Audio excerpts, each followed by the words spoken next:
Good evening, Service Crew. Fighting Pilot Extraordinaire Ace Windfall. Ready for takeoff. Happy Monday, everyone. Welcome in. Happy Monday, Joe. Welcome on in.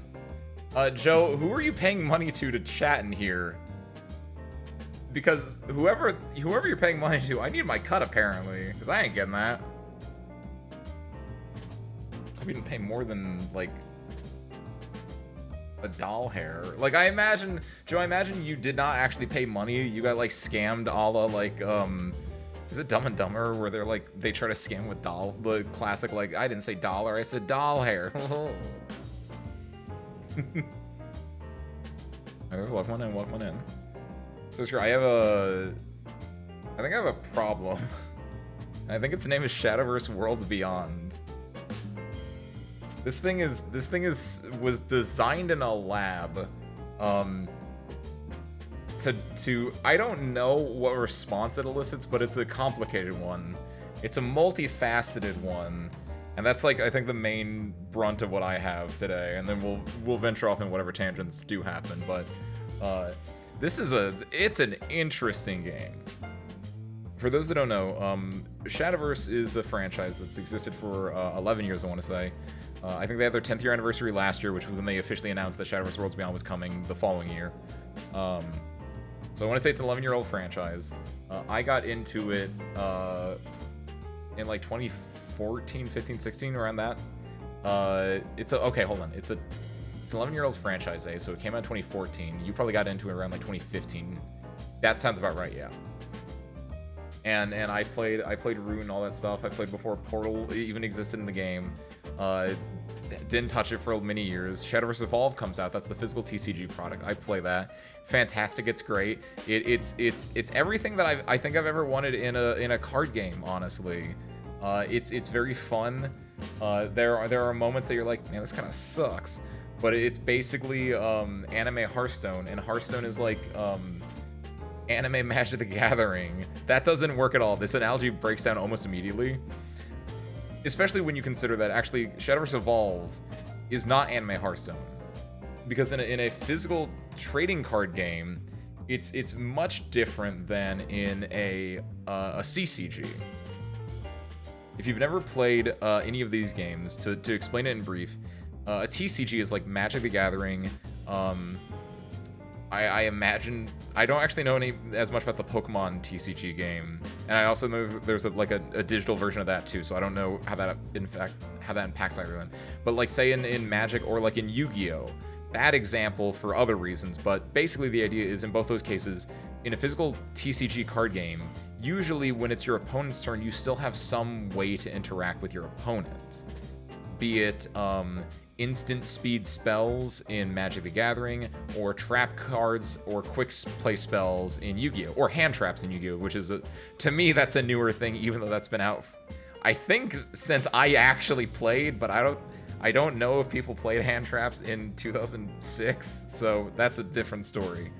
But like there's a level of expected interaction, and to my knowledge, it felt like Hearthstone was like the first like major CCG that really got traction, partially because it had like that, at the time, that Blizzard polish, it had that Warcraft name on it. And so I feel like a lot of CCGs take inspiration from that. And one of the things that Hearthstone does is, because it's designed, you know, partially as a phone game as well, the idea is that when it's not your turn, you have to pay attention. You don't really have to worry about what's going. You literally cannot interact with the opponent. Outside of, in Hearthstone, there are things called secrets, which are basically like traps that auto-activate if the opponent does a thing. But inherently, there's no, like, when it's the opponent's turn, your hands are up in the air, and you're like, okay, do your worst.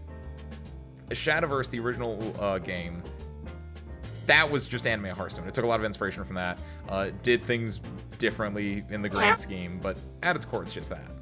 I think you blame me. What's up, Sir Parts? Reports, you be good down there. We're talking Shadowverse and games right now. Also, this tea is way too hot to drink right now.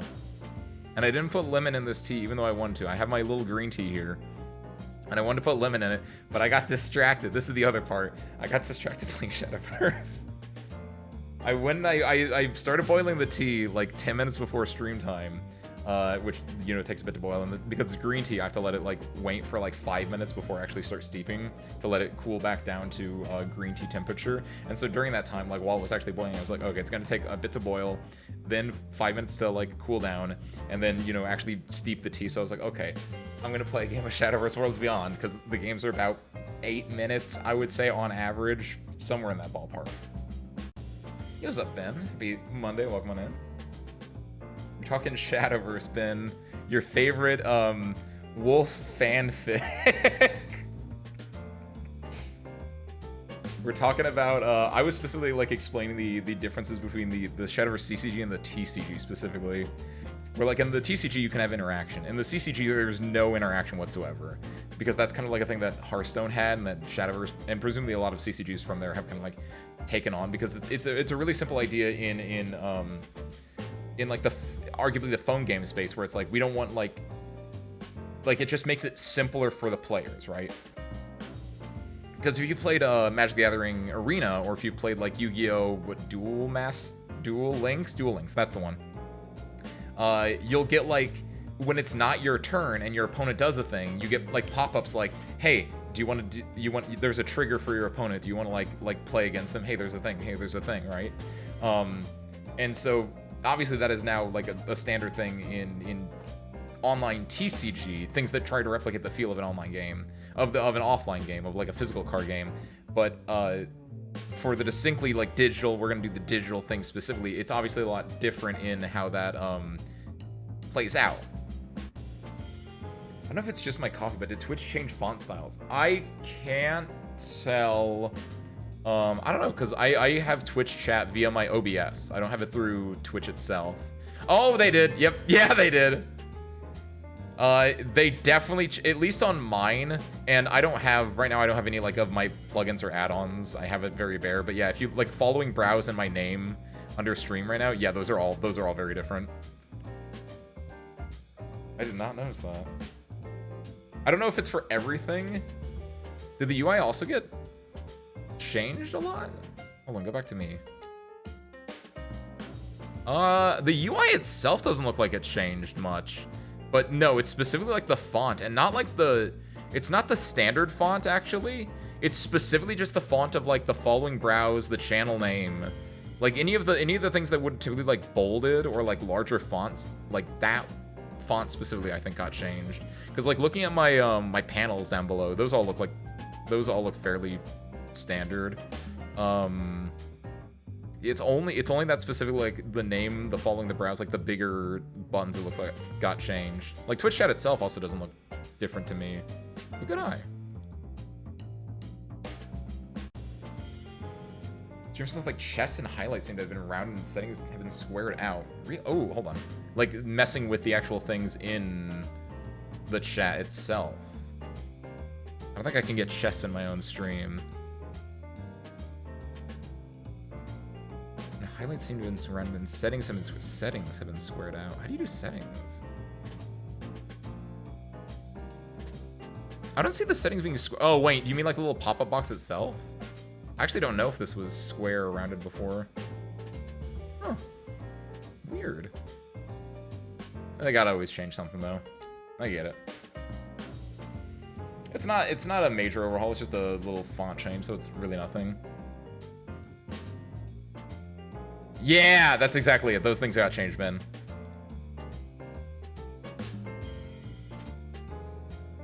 Yo, what's up, Harmonica? Thank you, Base Ace is here.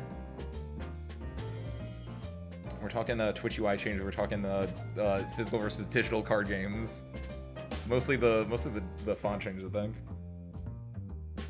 But it's all basically the idea for Shadowverse is it's all about interaction, or the lack thereof. And I think I don't like that in Shadowverse Worlds Beyond. The Shadowverse Evolved being a physical card game, a TCG where you're, like, face to face with your opponent. They added in things, quick play spells, effectively. Quick play, like, yeah, it's mostly spells. I think it's only spells, actually. Quick play spells and effects. Some effects are quick play as well. Where it's like, okay, if you float your play points, if you float your mana, you can then do things on your opponent's turn, which I think is so much more interactive and so much healthier of a game design space. And again, obviously I might be a little bit biased in this because there's arguably nothing inherently wrong with the way that Shadowverse Worlds Beyond does it, but me personally, not a fan. Because it's so uninteractive, you get a lot of things that can do chip damage, or can do like storms especially, where you as the player like on the draw, or you're the player like not active, you just can't mitigate taking like 8 face damage or more. And like certain things, like, oh, I'll put up a ward, and like some things. This is also my anti-Portal Craft rant as well, where it's like, why is that Gundam? Not only it's a 10-10 storm face, which you can super evolve into a 13-13 storm face, which is like, okay, first off, that does over half your health. But also, this is the insulting part, it also does 5 damage to the board and heals them for 5? I don't know why it has that part on it. I know it's a win com, but like, Portal got too much stuff going on. I don't like it. It's a very interesting design space where you as the defending player, we'll call it, has very, very little room to interact. Not necessarily balancing issues. I think it's a lot going on. And I think part of it is also like, I wish that they had tuned the power level of the overall game back a lot, but I don't think they could because of, like, it's a weird, interesting situation, right? Where you had Shadowverse 1, and at the beginning of Shadowverse 1's life, it's very different than at the end of Shadowverse 1's life. And Shadowverse Evolve as a TCG, because it's a completely different game, it's a completely different like mode of play. When they made that, the power level was actually low. Where, like, yes, you would have like your big finishers, but generally speaking, like, you had a lot of interaction and there was a lot of back and forth, and like things would be drawn out in a satisfying way. And like Shadowverse Worlds Beyond, they probably, I don't even know if they took the power level back, honestly. Because, like, I'm gonna be real, I think Rune is BS as well, and I'm the one playing it. Like, I realize I'm playing one of the top 3 decks, and it's just like, this is kind of messed up still. Because you get a 6 mana card, which is, you know, a little over half your mana pool, and like that's gonna be a little bit rough, so you can't play it until later game. And then once you do play, it's like, okay, that's probably gonna be most of your play that turn. But like, still, if you play that, it can do like 20 damage to the board, which just fully clears a board, and it's just like, this seems like a little much. I saw Ryer, friend of the show Ryer, I think he might even still be streaming it. He was streaming it today, and I checked in on him, and he was also streaming it last week. And last week I saw his title was like Board Wipe Simulator, and that's what I think that's the big issue to me, is that it's so swingy. 4 evolves feel like a little bit. I don't think that's inherently an issue. Maybe it is. I think the bigger issue is, evolve or not, it feels like,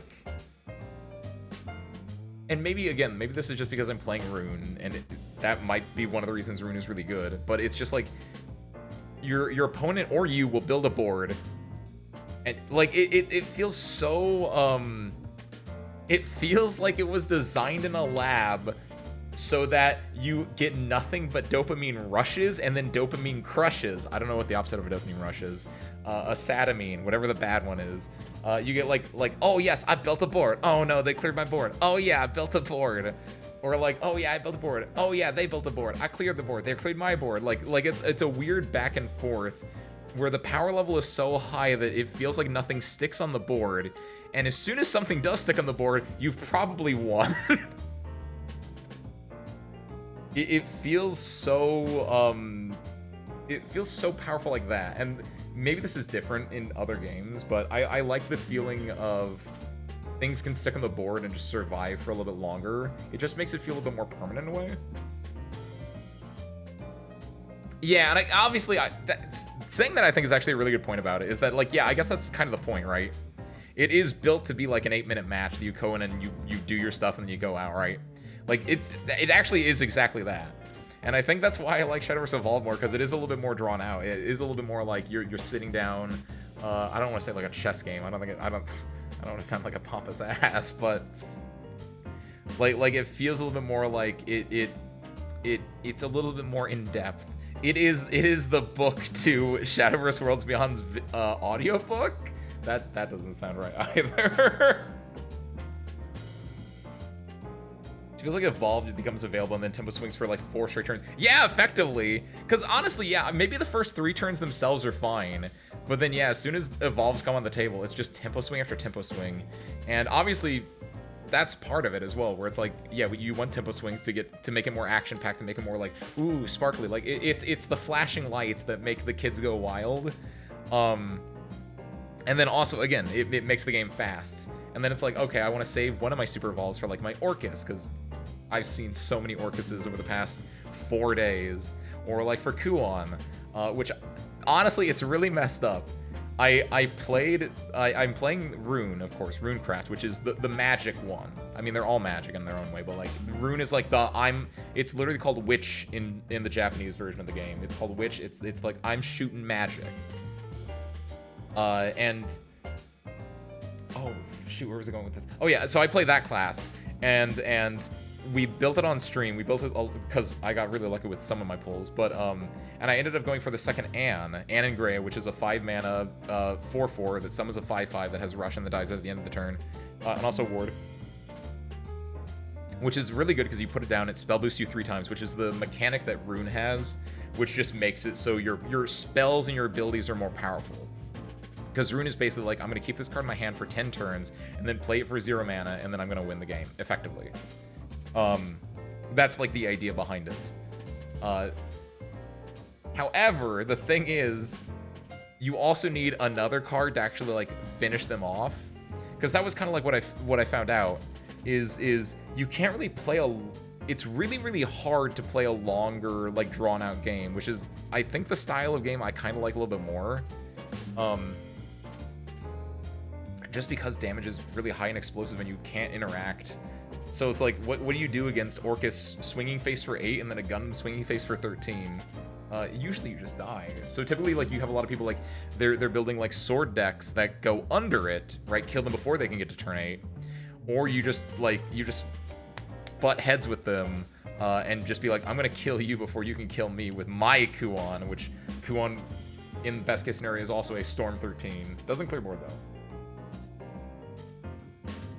I think it's just more for younger ages, because the studies that people have been losing attention span. No, I don't think it's that. I mean, there is probably a little bit of that, right? It's just how games are made nowadays as well.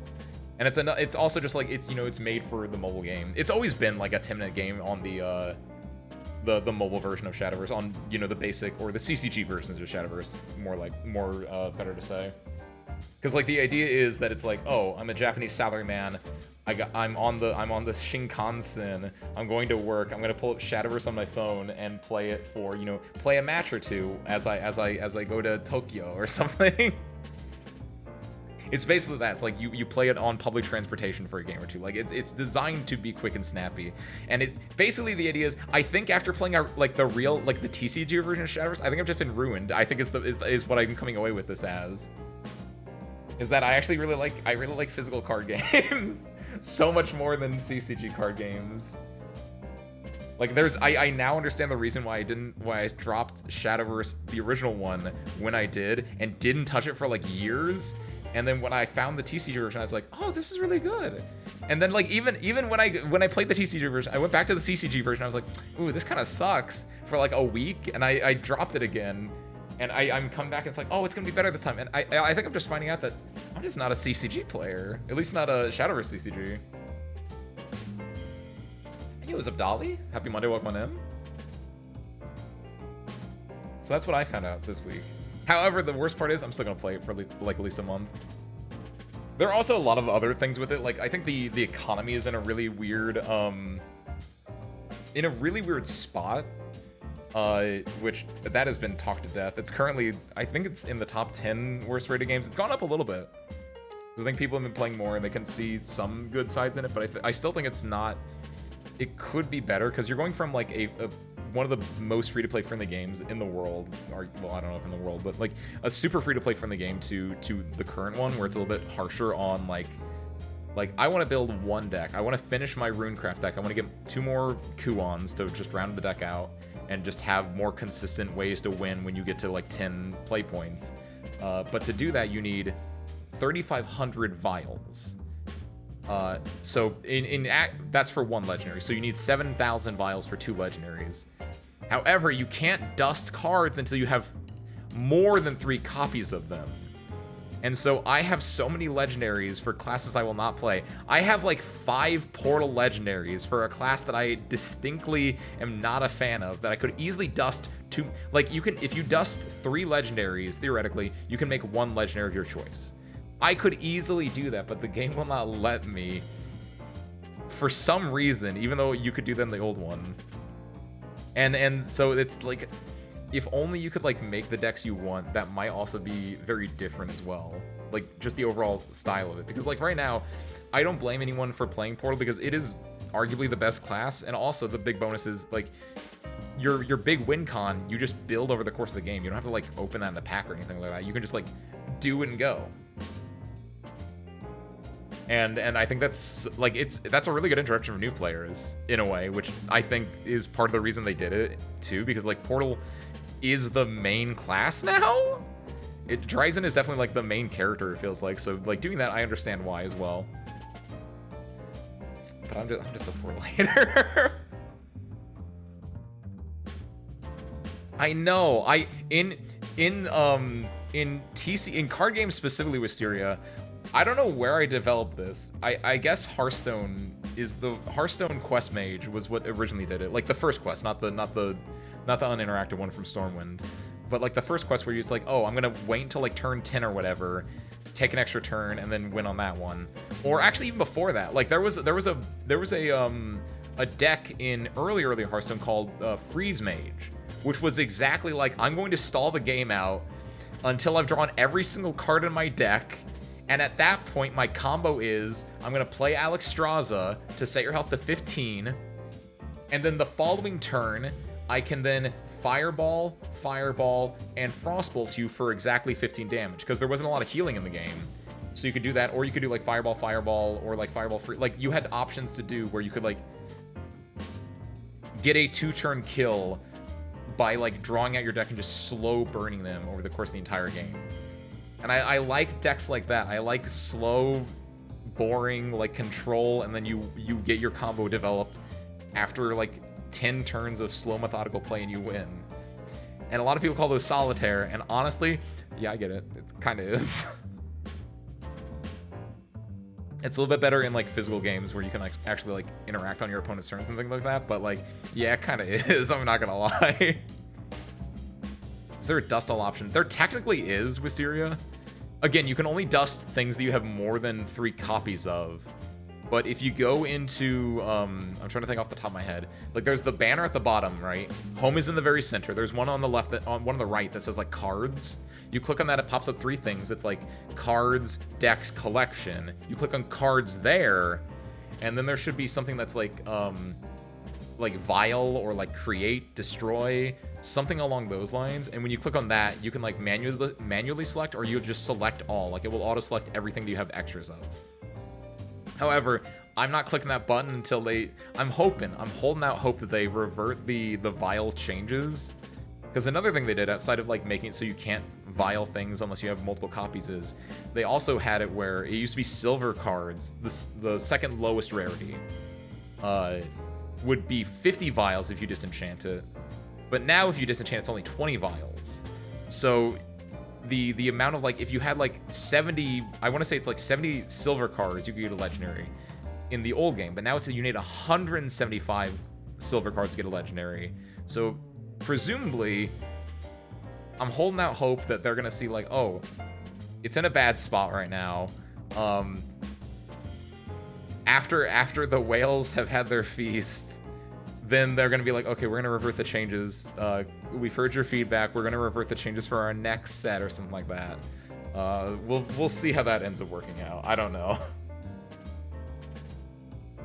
Unless they don't have the spare animated cards for some reason. Wait, real?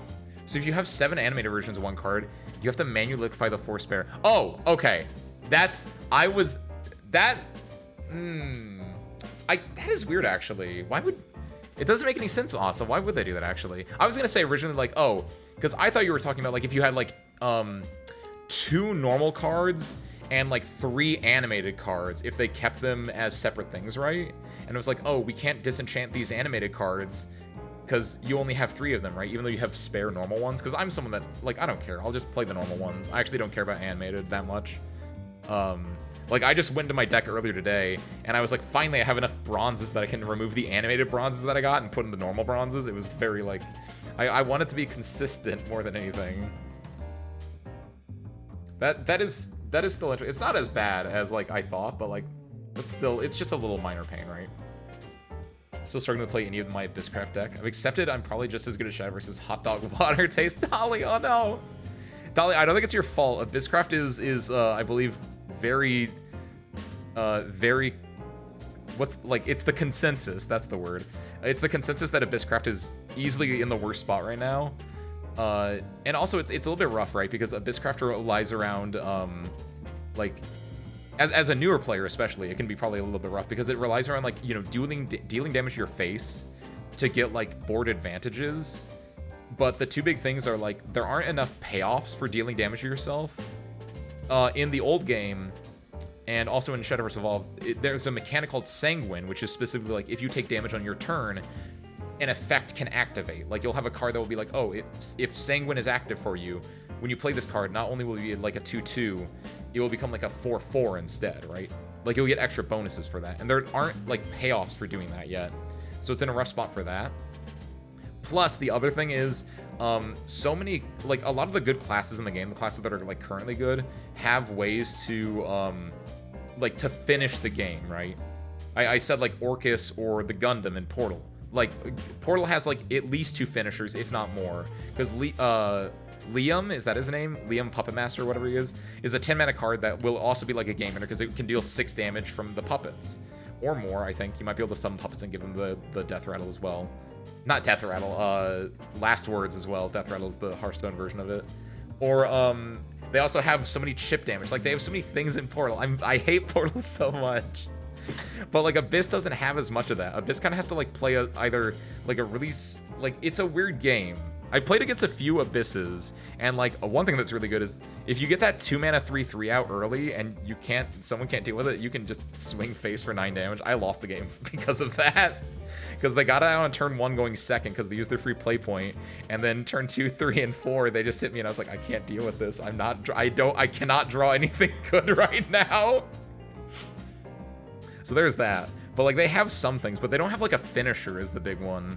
At most, they have, like, the Mummy, and I think there's another Storm card.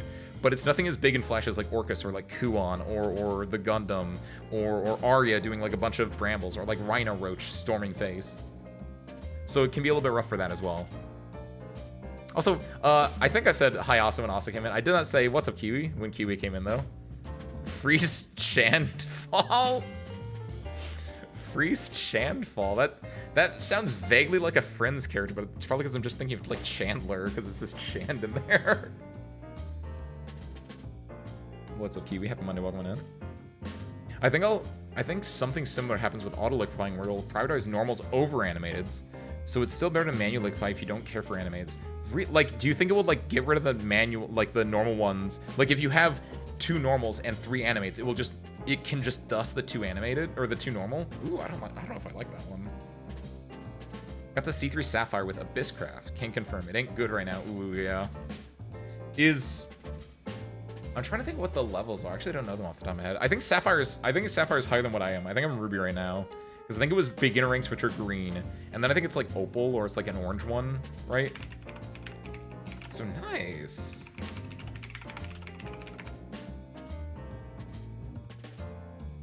But yeah, it's not in a great spot. Where is the... There's nothing that just tells me, like, the ranks. Master rank and diamond group system. That's close. What are all the ranks? Will it tell me? I don't even know what website am I on right now? I'm on Shadowverse.gg. Either way, that part's not important. It's a very interesting spot it's in. We've been trying aggro early on. Nowadays, control's being tried.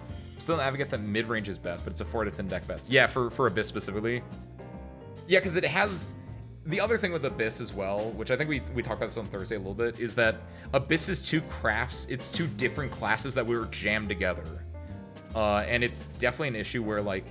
Because in old Shadowverse, it was Shadowcraft, aka Necromancer, and Bloodcraft, aka Vampire.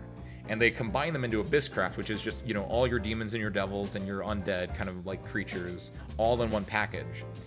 But because they're taking two separate classes and jamming them together, there's a lot of mechanics that don't necessarily flow well together when you're just making a basic set of like, I have the number of this. How many cards are in, like, if you want to make an Abysscraft deck right now, you would have access to a total of 19 plus 7, plus 7 plus 9, so 14 plus 38. You have basically 52 cards. Give or take about 52 cards to work with, which means on average about, what, 26 of those are from Shadow and 26 of those are from Blood. And they obviously have redone a few of them, but they don't necessarily meld as well together as, like, oh, the rune cards or like the portal cards. And like typically you're looking for like the standout ones. Like you can play like what is it? What is the term for artifact? That's it. You can play artifact portal and then just throw Orcus in, because Orcus just works so well on her own. And I guess you can kind of do that with some of the Abyss ones, but they're just not as flashy and they're not as like game changing in a way. Dropping that to Topaz during the recent aggro shift though. Oh, that is rough. Yeah, I was able to get to Ruby. I'm currently in D2, I want to say? I was able to, what was it? So yeah, I think I had mentioned this earlier. I made that, the Runecraft deck I was playing. I don't think I mentioned this part though, actually. I made that Runecraft deck. It was okay. Because it like had the Deech climbs and it had, Angrea. And it was like, I can kind of play for like, see, that's the issue. I was like, I can kind of play for like tempo and just like build boards and clear boards and just kind of like draw the game out, was my hope. You can't really draw the game out if you like, you just die on turn 10. Because again, the portal card not only like can storm face for 13, it also deals 5 damage to the board. And so like, unless I want to like go in and like find, a ward card that has 6 or more health, which is antithetical to like unless it's a rune card specifically, it would be like a hard tech option and it would do nothing except save me from that situation in the current moment, that it didn't feel like it feels like it'd be actively hurting me to play that instead. Like it was such a like, you just die there, so you can't really play like tempo against like other decks. Like I was playing against like certain dragon decks, maybe against some certain sword decks. A lot of the other decks, like you can play a little bit of tempo, but obviously like against sword, oh, you can get like Alberted and then just take 12 damage phase. That's a little bit rough. I actually haven't gotten Alberted that many times though. Like I think sword's supposed to be like the off meta, like I'm gonna be the one that kills the meta decks by going faster, but I haven't actually seen that much. I don't know where they're hiding, or maybe I'm just dying before they get Albert. Actually, that might be a thing. I've definitely got Albert like once, but I think only the one time. Hey, what's up, Lahis? Happy Monday, welcome in. Happy Tuesday for you, welcome in. It's just hard to be aggro sword /dragon, and of course control rune portal is still difficult. Mid-range of this at least lets you pretend to match fairly into everything. That's true, right? Because it's the old rock, paper, scissors, right? Of aggro typically beats control, because they'll go under control and like kill them before control can like start doing really good stuff. Mid-range will just outvalue aggro by playing things that are just a little bit bigger and just a little bit better. And then control will do the same thing to mid-range, where it's like, I'm just playing something a little bit bigger and a little bit better. Right? So it's, you get that little fairly standard rock, paper, scissors going on. I think that's, yeah, what are the mid-range decks in Shadowverse? It feels like there is no mid-range in a way. Which that's probably not true, but because like I was saying earlier, like it's a short game, like it's intended to be a short game. Like did they slow the game down so much, or speed the game up so much to a certain extent that it basically is just like you either die before turn 6 or you die after turn 6. It feels like there's only like those two, even though there has to exist a mid-range version. It feels like the the bans are just in a weird spot. And again, also, it's a very early set. There's only 200 cards compared to like other games is like 400 cards on release. So there's a lot of weird spots, and obviously not everyone is able to get like the best deck right now. So things are in weird spots with like they're just playing whatever pile they have, which I kind of like in some ways. Like there is that like that idea of like, oh, here are the cards I have. I'm gonna make a deck. This is my grandfather's deck, right? That kind of feeling where it's like this is my little pile of cards that I have. The only time that's bad, though, is when you have your little pile of cards and you go against someone that has, like, a Kaiba who has the money. And so that disparity can be a little bit rough. That's, like, the balance that you have to have between, like, your free-to-play and your pay-to-play, like, players a lot of times. Ooh, adding combo feels weird. Combo feels like a gun, right? Where it's like, typically it's like aggro control, aggro combo, control aggro. Where is mid-range in there, Kiwi? Or what are you talking about? Well, I see how that works. Aggro beats combo, combo beats control, control beats aggro. It is a bit of a money plays issue. I mean, it's not in the worst spot ever. And obviously I can say that now because I think I got really lucky with my polls again. And B, I played enough that I've gotten more collections. By the way, I also want to say one thing. I don't know if you guys, like, how much you guys, like, polled, how many packs you've opened.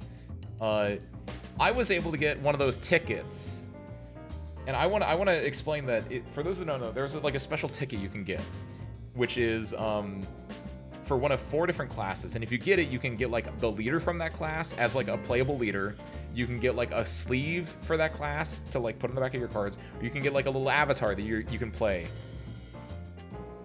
right? And it's like, oh, what classes have that, Ace? What 4 classes out of the 7 have that right now? Oh, well, it's Rune and it's Daria. Oh, it's like, oh, great, that's like my favorite card. I was able to pull her in Shadowverse Evolve, like fully straight up. It's the face of D-Shift. Daria herself was a fantastic card in the original game, and she's a fun card in Evolve. Like, that would be the perfect card. No, okay, so it's not that one. Owlbear, the face of Sword for me. That was like the other deck I played a lot in Shadowverse, the basic game. Owlbear, I have his leader in Shadowverse Evolve. I had to buy that one, but like I like that. I like Sword as a class. It's very fun. I didn't get that one. Cerberus, Abyss would probably be like my 3rd most played class. I don't play it a lot in Evolve because I have a friend that plays instead and we have an understanding. Cerberus, I feel like there could be better leaders for it, but like generally speaking, Cerberus, like the girl, like it's Abyss. Oh, it's great. Oh, I love Abyss. It's not that one. I got Orcus. I got the Portal one. I'm suffering. I currently have a playset. I have a playset of Ramias. No, I have a playset of Yurdes, whatever her name is. I have 2 Orcuses, and I have this damn Orcus selector ticket now. And I don't want to play this class. I think I have 3 Liams as well. Like, it's suffering. Who wants to buy a Portal deck? Who wants to buy an account that has nothing but Portal cards in it, apparently? Am I crazy to want a card that gives Puppet Storm of an Orcus? Yes and no. Like, yes and no. Yes, because, again, Portal's biggest hater. And yes, because I feel like there will probably be cards like that, but the other thing is it has to be very specific, right? Or like, it'd have to be very high cost. It'd have to have, like, a hard way to get it out. I think that'd be, like, that's what you have to do to, like, limit it, right? Because I think Storm is such a big, important mechanic in the game. Which I think goes back to what I was saying earlier, where it's like, I think Storm is like my big complaint with Shadowverse Worlds Beyond, or Shadowverse CCG in general, in that it's a very uninteractive mechanic. Like, unless you have a ward body out beforehand, if someone plays something with Storm, you just have to take that damage a lot of the time. And again, part of a class issue, because Rune doesn't usually have ward bodies, but it's still just like oh, I guess I'm taking 10, 13 damage phase.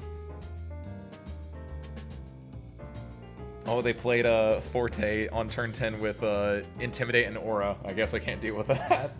That's a lie. Actually, Rune can deal with that with William. I just realized, but unrelated. Mid-range is like in the middle of the triangle, usually on the chart. Ooh, I guess so. I've always heard about it as control combo mid-range, then no, not control mid-range aggro Kiwi, with like combo being like the weird like I have a gun and like I could beat any of you as long as I see my cards, right? It's a weird spot like that. But yeah, also I did get Orcus. But yeah, Lahiza, that's where it kind of is, where it's like I understand the want for like other, because it'd be basically another win con, right? And I think having multiple win cons is interesting. Or at least it's like a way to like push damage, it's a way to do things. At the same time though, like Storm is a scary keyword IMO. And so I kind of want them to print less things with Storm, just overall less things with Storm. But again, I want slower games, and Shadowverse, the CCG is not designed for a slower format. It's designed to be, you know, I jump in, I play a game, oh I lost, and then I go on with my life. Speaking as SV1 veteran, you don't want Storm puppets. There's a 6-cost puppet guy now. No, it used to be a 9-cost that gave puppets +1 in Storm. Is that, hold on. When you say you don't want Storm puppets, do you mean because it'd be too strong? Or what do you mean that you don't want Storm puppets? Because if you mean to be like too strong and to be like insane, I agree with that. Because that's what it is. Like even now, Orcus feels so strong, especially if you have like if it's a later turn, right? And then you just have more of the big 3/3 puppets in your hand, the enhanced puppets or whatever they're called. You play Orcus, and then it's like, oh, I'm swinging for 10 face actually, and I have a little dude. Okay, I have the super evolved Orcus that can bump and do one more. Like giving the things Storm is just so strong. Oh, the other thing I realized, Asa, I was like 9 cost is really up there, right? But then I remember that puppets are 0 cost in the CCG. I don't know why that is. In Shadowverse Evolved, puppets are 1 cost. Which again, I think that's in due part because it's a slower game and they also like balance it around certain things. But like it's a very interesting thing. One of the things that hurts to be hit with. I agree. Storm in general as a concept is interesting, but it just never feels good. It's such a what's a good example of something like that where it's like, oh, if I get it, it's like, yeah, it's the best feeling in the world. If it happens against me, oh, this stinks. What is that called in game design? Like basically it's the idea of like the like, oh my god, there's a specific like example, there's a specific word for this where it's like I don't want to say like it's unfun design. I don't want to say it's imbalanced either necessarily. I mean, in a way it arguably is, but not inherently. But like there's a specific word for like the design of, if you get it, it's the best feeling in the world. If the opponent gets it, it's just like, this is awful. And it feels very coin flippy in a way, right? That's what Storm as a whole is kind of like it is. So what I'm hearing is Shadowverse going to be a mainstay in your stream schedule? Probably not. Like, I'm going to be real, it has eaten up a lot of my time over the last 4 days, because this is the other thing. I said this earlier, it was designed in the lab. Because A, you play it for like 10 minutes and it's very swingy, it's back and forth. So like even when you lose, it's like, oh, I lost, but I could have won. So then you're like, oh, it only took me 10 minutes. I'm gonna play another game, and you go in and it's like, oh, I won that one. Oh, that was really nice. I want to play it again. And like it's like sometimes I say like, oh, Factorio or like Dwarf Romantic is like, those games are dangerous to me because like I'll get sucked into them and lose some time. Shadowverse I think is even worse because when it's like a YouTube video, right? Where it's like, oh, it's just a short little 5-minute match, a little 10-minute match. And you go in and then you're like, you just get stuck in that little loop of like doing it over and over again. That's extremely dangerous. So be careful about that, Service Crew. Don't have that happen to you. Like it's a very dangerous game like that. And so I think I'm gonna be messing around with it off stream, but I'm probably not gonna play it on stream that much. Also because I don't know how interesting it would be.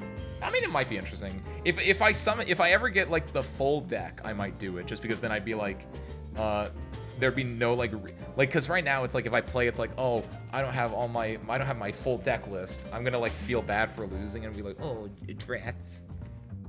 Like if I get the full deck list, maybe, just because then it'd be like, okay, I want to just optimize my game plan as much as possible. But otherwise, like I don't know how entertaining or how interesting it could be. Maybe. We might try it again at some point.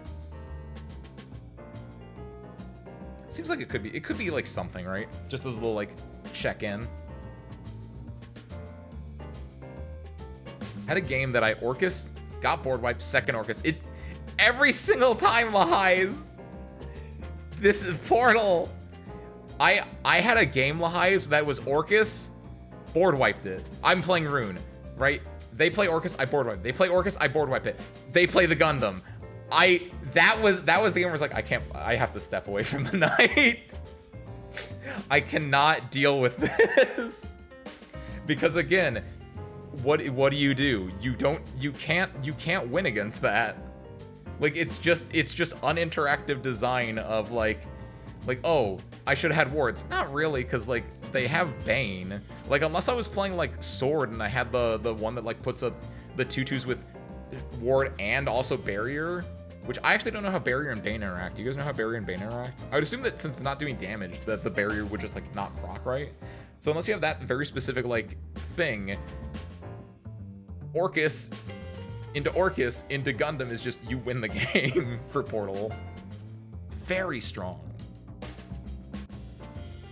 Combo's more solitary than control. Yeah. For every other deck, the goal is to stop combos combo. Yeah. And it feels like it's hard, again, it feels like it's hard to do that in a CCG game, especially because, again, there's no interaction on the opponent's turn. As someone that likes to play, like D-Shift in, or D-Shift and some related ones in Evolve, feel a little bit more like a combo deck than a control deck. It's a little bit like between, right? Because, like, oh, I need to set up my combo to win the game. You're controlling up until that point, but you still have, like, a combo you have to pull off instead of just, like, winning a slow control.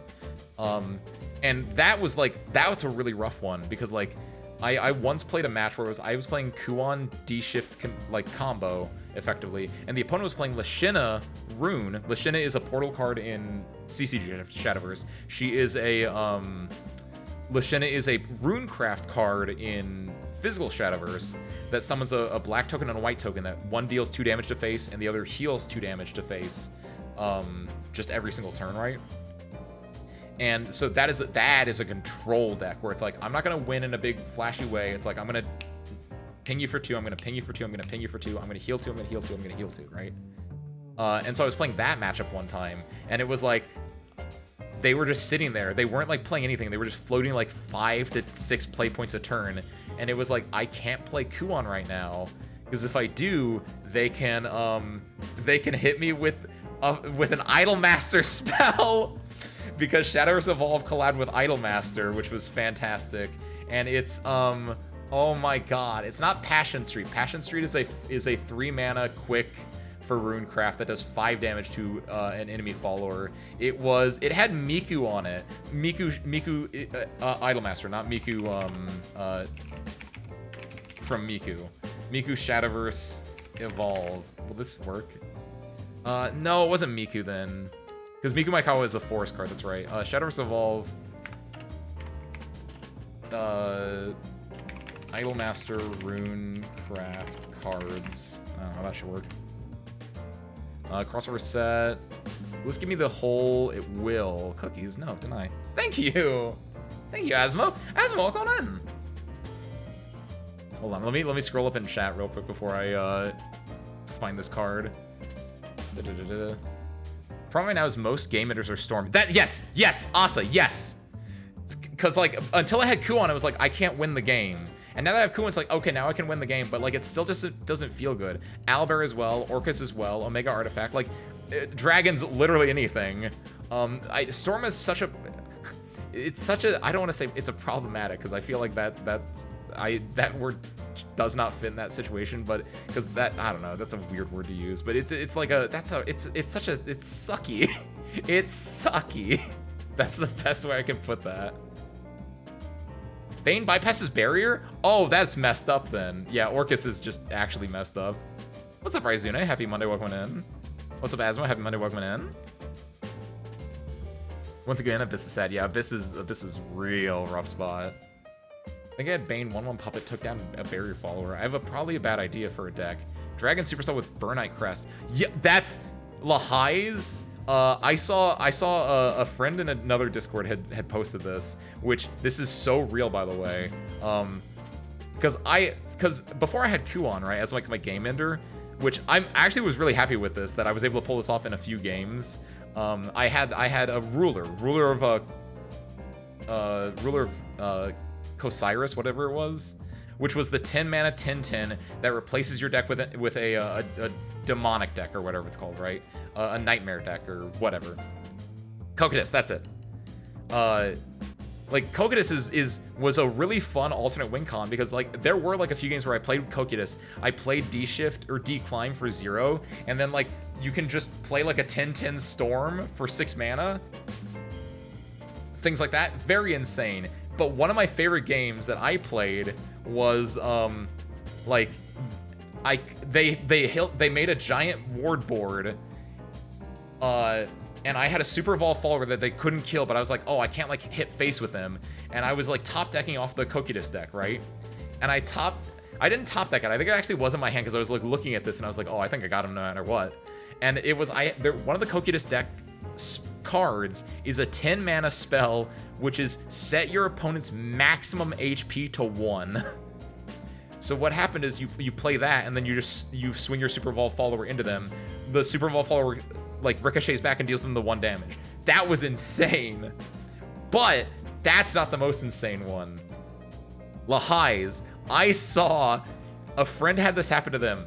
There was the Burnite one, the Burnite Crest, right? Which is the deal 1 damage at the start of their turn. They put that on turn 9. They did Cocytus on turn 10. And then they got the 10 mana, set the opponent's health to 1 on turn 11. So that means opponent's health is a 1 in turn, past turn, they take 1 damage, they lose. Like if you have Cocytus Lahai's, Dragon, Superstall, Burnite, and Cocytus, I think is your goal. Because that is so ridiculous of a... again, that might be a little high rolling, and it kind of depends on like not dying to... because Cocytus on turn 10, you can super evolve him, but like he's only 1 body, right? And he does nothing outside of just being a 13/13 rush at that point. Like it's a little bit goofy, but there are ideas there. And also, yeah, Cocytus might mess with the super stalls as the opposite way, right? Don't think I've ever missed any streams in a row, like ever. I've been massacring my vampires too hard. Nice, Asmo. Welcome back. I didn't know. I thought you were in Greece for a second, but I didn't know if your Greece trip was like later on or not. Very nice, Asmo. You haven't missed a whole lot. I think the biggest thing you missed is we didn't beat Blue Prince. That's the one. Blue Prince is going insane, Asmo. That's like the biggest one. Also here, real quick, this is the card, when I was talking about Shadowverse Evolve, this is the card that I was talking about that, like, you can run that in, like, a control deck, and it's like, I can't play Kuon. He's floating so much, he can just destroy 2 enemy followers, and then it's like, I can't deal the damage to it. Also, wait, is that not Miku? It looks like Miku Maikawa. Miku Maikawa, hold on. Source Crude, who knows Idolmaster Cinderella Girls really well? That looks like it's just Miku wearing glasses. But Miku Maikawa is already a different card. Not saying that they can't print multiple cards with Miku on it, but... I don't know who this is. Open image in new tab. Oh, I don't... Is that a... Wow. I have an extension apparently on my other computer that has like search this image in Google, which I don't have here. That's weird. Been skipping blueprints on purpose so I can play it myself. Oh, you're gonna love it, Asmo. It is so good. It is like there's some parts that it's like, man, this kind of stinks, but like, oh, when it goes off, it goes off. It's just the RNG nature of like of that style of roguelike, right?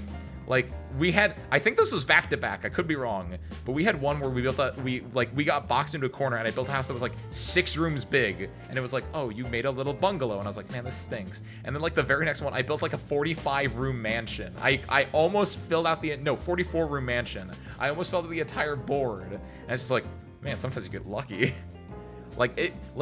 Getting the credits yesterday, which again, I won't spoil anything obviously, but like we got the credits. We didn't beat the game, but we got the credits yesterday. And like during that run that I got the credits, I was at like 4 steps at one point. And then I was able to find a way to get a bunch of steps back, like over and over and over, and like everything just fell into place. And it's just, Ooh, that was gaming. The best worst part was I actually probably could have ended the game like a few days earlier, like in-game days earlier, but I forgot that I had a shovel and that I hadn't dug up some dirt in a room that I was in.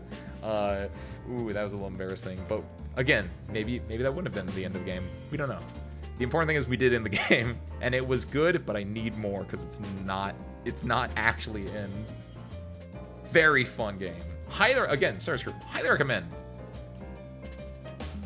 Because I haven't even like seen. I'm still missing so many things in there. Here, you get out of the way.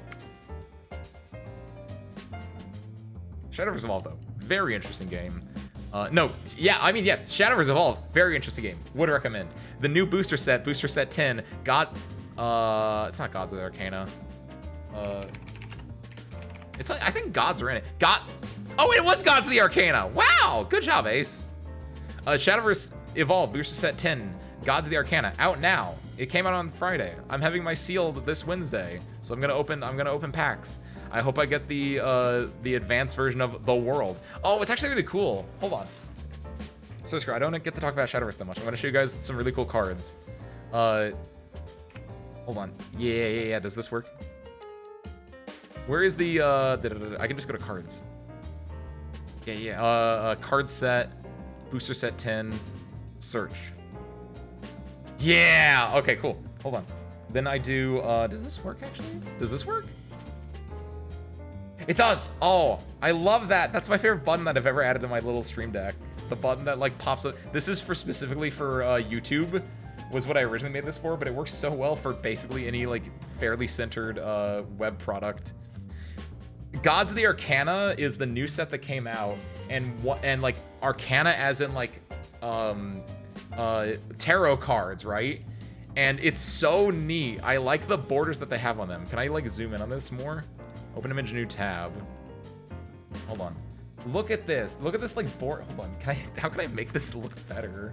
I could just probably make it bigger, can't I? Where is the? Seriously, where did I put this? Sources? Oh, it's a source. That's why. Wow. That's not how I thought I set that up at all. Wow. Hold on, we can fix this then. I just do add window capture. Yeah, that should work. There we go. That's gonna be way too big for a second. Hold on.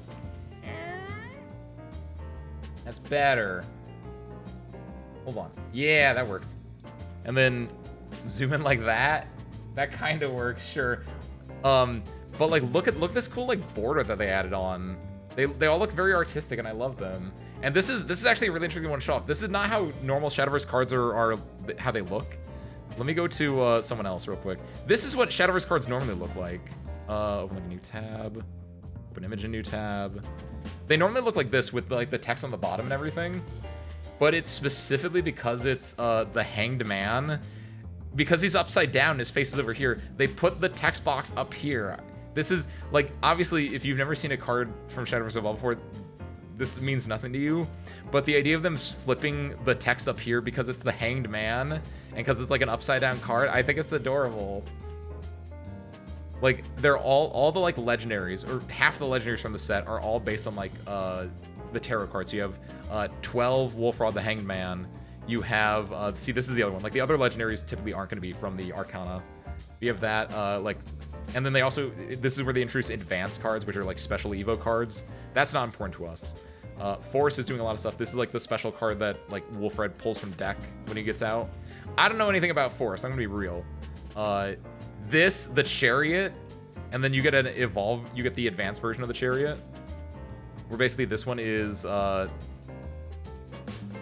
mana, 3/3, fanfare. Choose one, summon a knight, give this follower +1, rush and ward, deal 2 damage to each enemy leader, or for 4, when you fanfare, so you have to play it for 7. Bury this card. You may summon a 7 Oleon Runaway Chariot from your Evolve deck. So what that does, this is the fun one. If you get this bad boy instead, which again, look like because the border turns red because the border turns red because it's an advanced card. And like, look at, I just like how they look. They're just really cool. But this is like gambling. If you play him for 7 and you decide to do this, he becomes 7/7. He becomes a 7 mana 7/7 that can't attack enemies. And then at the start of your end phase, do the following 2 times. Roll a 6-sided dice. If you roll a 1 or a 2, destroy each enemy follower on the field. If you roll a 3 or a 4, deal 7 damage to each enemy leader. If you roll a 5 or a 6, deal 7 damage to your leader. Which means if you high roll, you do 14 damage to the enemy's face. If you low roll, you do 14 damage to your own face. Will this card ever see play? Probably not. Maybe as a one-of, just as like a cheeky way to get at a win. But like, it's so bad because it's RNG. But oh my god, I love this dude so much. It's peak Kuso game design. What was he like in the original Shadowverse, for reference? He was an icon. Happy Monday, welcome on in. We were talking about Shadowverse Worlds Beyond, and so I now want to glaze up. Ooh, that feels weird to say that, even though this is technically what I'm doing. I'm talking about Shadowverse Evolve, my child, and like, just like Gods of the Arcana booster set 10 just came out. And so I wanted to like show off some of the cool things, specifically like how yeah, look at this actually. I didn't pay attention to Wolfrid's, but like, yeah, like look at the like, not only do the major arcana look special, but like even the related cards. Like here's like, this is what a normal Shadowverse Evolve card looks like. Then the arcana, the major arcana have like this little like border around them, which is special. But like even like these ones, the related ones, they get like a little like white, like special border around them as well. Like it's all so adorable. Right, like all of the like special related ones get like this little white, like pale in trim. And it's like so cool. Mileto, which one's Mileto? Or oh, Mileto's further on and down, I think. Because I think I know who you're talking about. I don't think we've looked at Mileto yet. Like look at this! Look at this little thing. The way that like the border is like done up and like it looks so well done. Evolve can attack. Okay, same. At the end of your turn, do this twice. Deal 7 damage to a random target, either leader or any follower, including yourself. Okay, that's just actually Russian roulette. That's even better. It's arguably a lot harder. Like I see why they made it the way they did it in Evolve, but it's the same thing effectively. That's insane. Yeah, like Arcana is a really neat looking set. It's the one that just came out in Evolve. I'm doing my draft, my sealed on Wednesday, so I'm hoping to pull some stuff. But honestly, the thing that I want for gameplay reasons is not actually their Arcana cards. Here we go. Here's my rune though. Like, however, I might want Linkle because she is a decent like side option. She feels like a good like off card. So maybe. And the other thing, by the way, Shadowverse Evolve, very cheap for a card game. Right now, Linkle, a playset of both of these is it's $2 for this, $2 for this, so $4. So like $12 for a playset of this, which for other card games that might be higher. I can't say that Shadowverse Evolve is the cheapest card game though, because like sometimes Vampire Abyss and Dirt Rune were 2 decks from last set. Those were surprisingly expensive. But like here's the girl for like Rune. 2 mana 2/2. Fan for look at the top 5 cards of your deck. From among them, you may reveal up to 2 Arcana spells and add them to your hand. Put the rest on the bottom of your deck in any order, and then you can evolve her, which will then do. I should just get rid of this because I'm gonna be flipping up and down the entire time that it's not worth it. When you evolve her, whenever you play an Arcana spell, select a minion follower on the field and deal 3 damage. So basically, you pull Arcana spells from your deck by searching for them, and then you play them out. And her thing is that her Arcana spells are very, like, look at these borders. They just stand out so much. They're so good. I'm going to talk about these in a second. This is what I want. I actually don't care about the chess cards in Shadow. I don't care about the chess followers, but the chess spells in Shadowverse go insane for Runecraft. Like, look at this little dude. I love him. But yeah, the cards that she can pull are this one, which is can't be played from the EX area. So the idea is like, you'll play Linkle, then for 1 mana, you'll deal 2 damage to each enemy leader, and then you'll put this in your EX area, where then every time it's in the EX area, it will just keep pinging. So just like, Lashina from earlier, where it's like, it's a control card where it's just going to keep pinging every single turn. This is a very similar idea where it's like, oh, you're going to put this in your EX area, which is basically like your second hand in a way, but like the enemy player can see it. It will just keep pinging. But like, ooh, talk about chess real quick. So in Gambit's, all right, we don't really need to talk about Gambit. And then Right of the Ignorant is the same, where it's like, give your leader +2, then put this in your EX area. If this card's in your EX area, though, this doesn't heal, it actually just cycles. So at the end of every turn, you would draw a card and then discard a card. Just lost 3 battles in a row. Yes, oh no! And it was like, there are battle tutorials.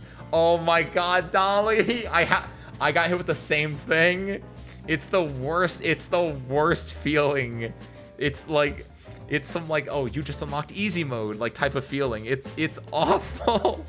I had that on, I think it was Friday that I played. I ended up going on like an 11-game losing streak on Friday.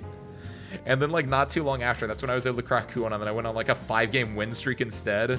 Like, oh my god, the meta right now where it's just like, oh, do you have a storm body on turn 10? You win the game. Like, it's so rough. And so I was just like losing because it was like, I can't interact. I'm sorry that I'm losing game. Gives you 2 options for spells when she evolves, and one people use gives the enemy an effect that lowers maximum health by 1. Oh my god. That's so much stronger. Because you can't like heal above your limit in in the base game you can't heal above your limit. In Evolve, you can heal above 20. Like, there's no limit in that way. So like lowering your max, ooh, that's so powerful. But yeah, this card. We'll talk about the other ones real quick, but like, ooh. Checkmate and Skewer specifically. There's also, what's the other one? Oh, I think the other one's actually from an earlier set. There's another chess card that's from an earlier set that didn't really see play because chess itself wasn't that insane. But like now chess is like good. So the idea is D-Shift is what I play, right? And it revolves around, so the way, this is the other thing actually. Runecraft is very different in the TCG versus the CCG. If you've played the CCG, you know that Runecraft revolves around, like, you have a card in your hand and you spell boost it by playing spells. But what that means is if a card is in your deck and you don't draw it until later, like, say you have a Declimb, an 18 mana spell that you pull off on, like, turn 10, like, if you draw it on turn 10, it's 18 mana, and it's like, how are you gonna spell boost it, like, 8 times reasonably at that point? It's gonna be very hard. So, like, you can brick fairly hard as Rune in the CCG. In the TCG, much better IMO. Or not better, but it feels like a healthier game design. Overall, it feels like a healthier game design. Just Shadowverse Evolve in general. But here, if we go down to, it was in the first set, as it should be, because it's like one of Rune's most iconic cards of all time. Here's what Dimension Shift looked like in Evolve.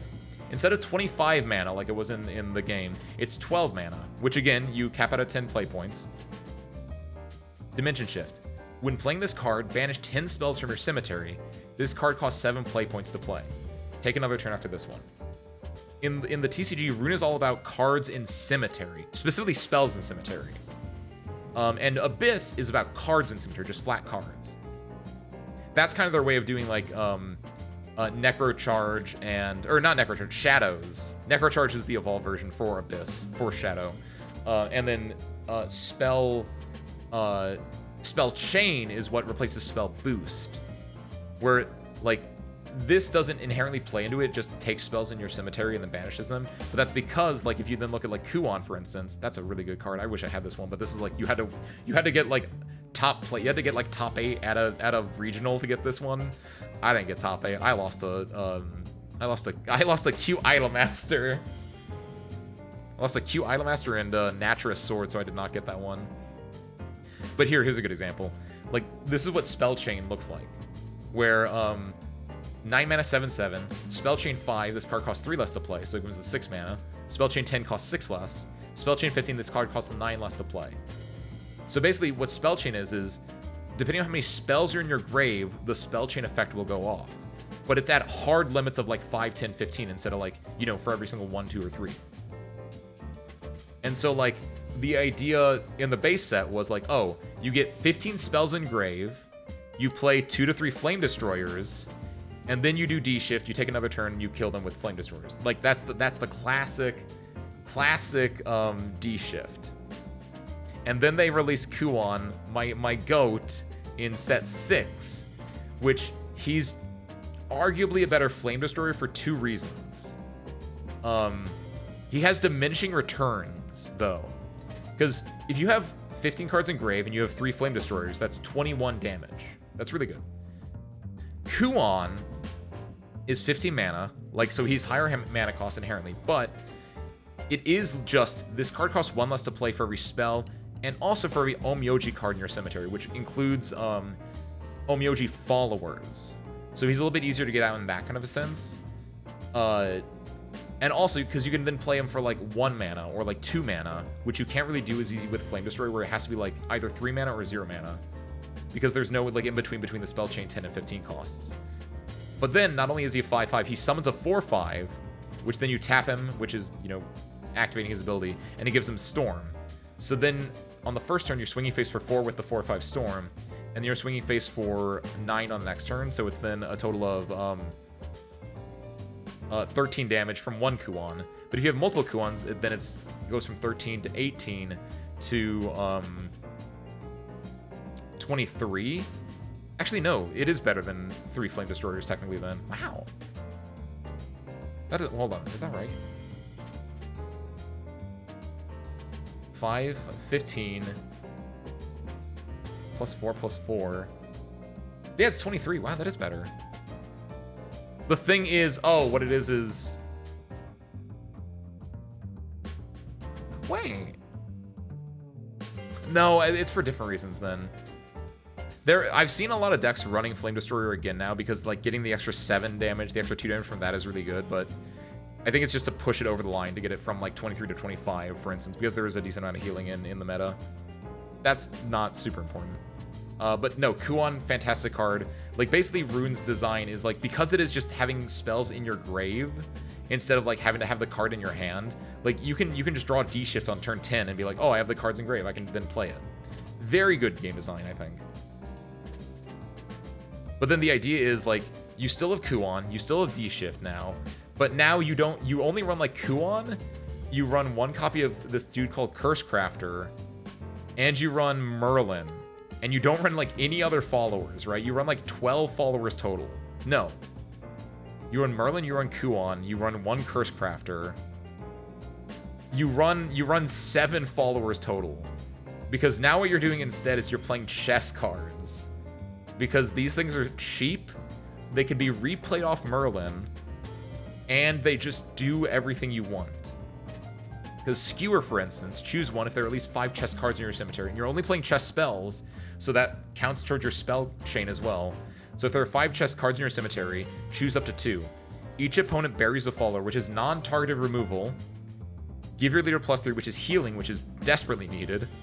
Or draw 2 cards. So you're getting like 1 to 2 of these things. Drawing 2 cards for 3 is on rate for Evolve. So being able to do that and 1 more if you meet conditions, fantastic. And then like you can just bury this card, replay with Merlin instead, and you can still get both effects, right? Or this, which this is approaching Shadowverse Worlds Beyond level, but like it has a very specific thing. This is unimportant. Banish this card from your cemetery, select a Mystic King on your field, and give it Storm. This is like if you're playing like the anime chess deck. Because chess is an archetype that is from the Shadowverse Evolve, or from the Shadowverse anime. Don't care about that. Don't care about the king, don't care about the queen, the knights, don't care about any of them. Kind of care about the pawns, they're kind of okay. But the spells themselves. Deal each enemy follower on the field damage equal to the number of chess cards in your cemetery. AKA, it's an AoE that does increasing amounts of damage based on how many chess cards you have in your cemetery. Again, every card that's not a follower is a chess card in your cemetery. You're going to be running like 3 copies of Checkmate, 3 copies of Skewer, typically I think 3 copies of there's a 1 mana card. Is that actually in this set? No, it's from an earlier set.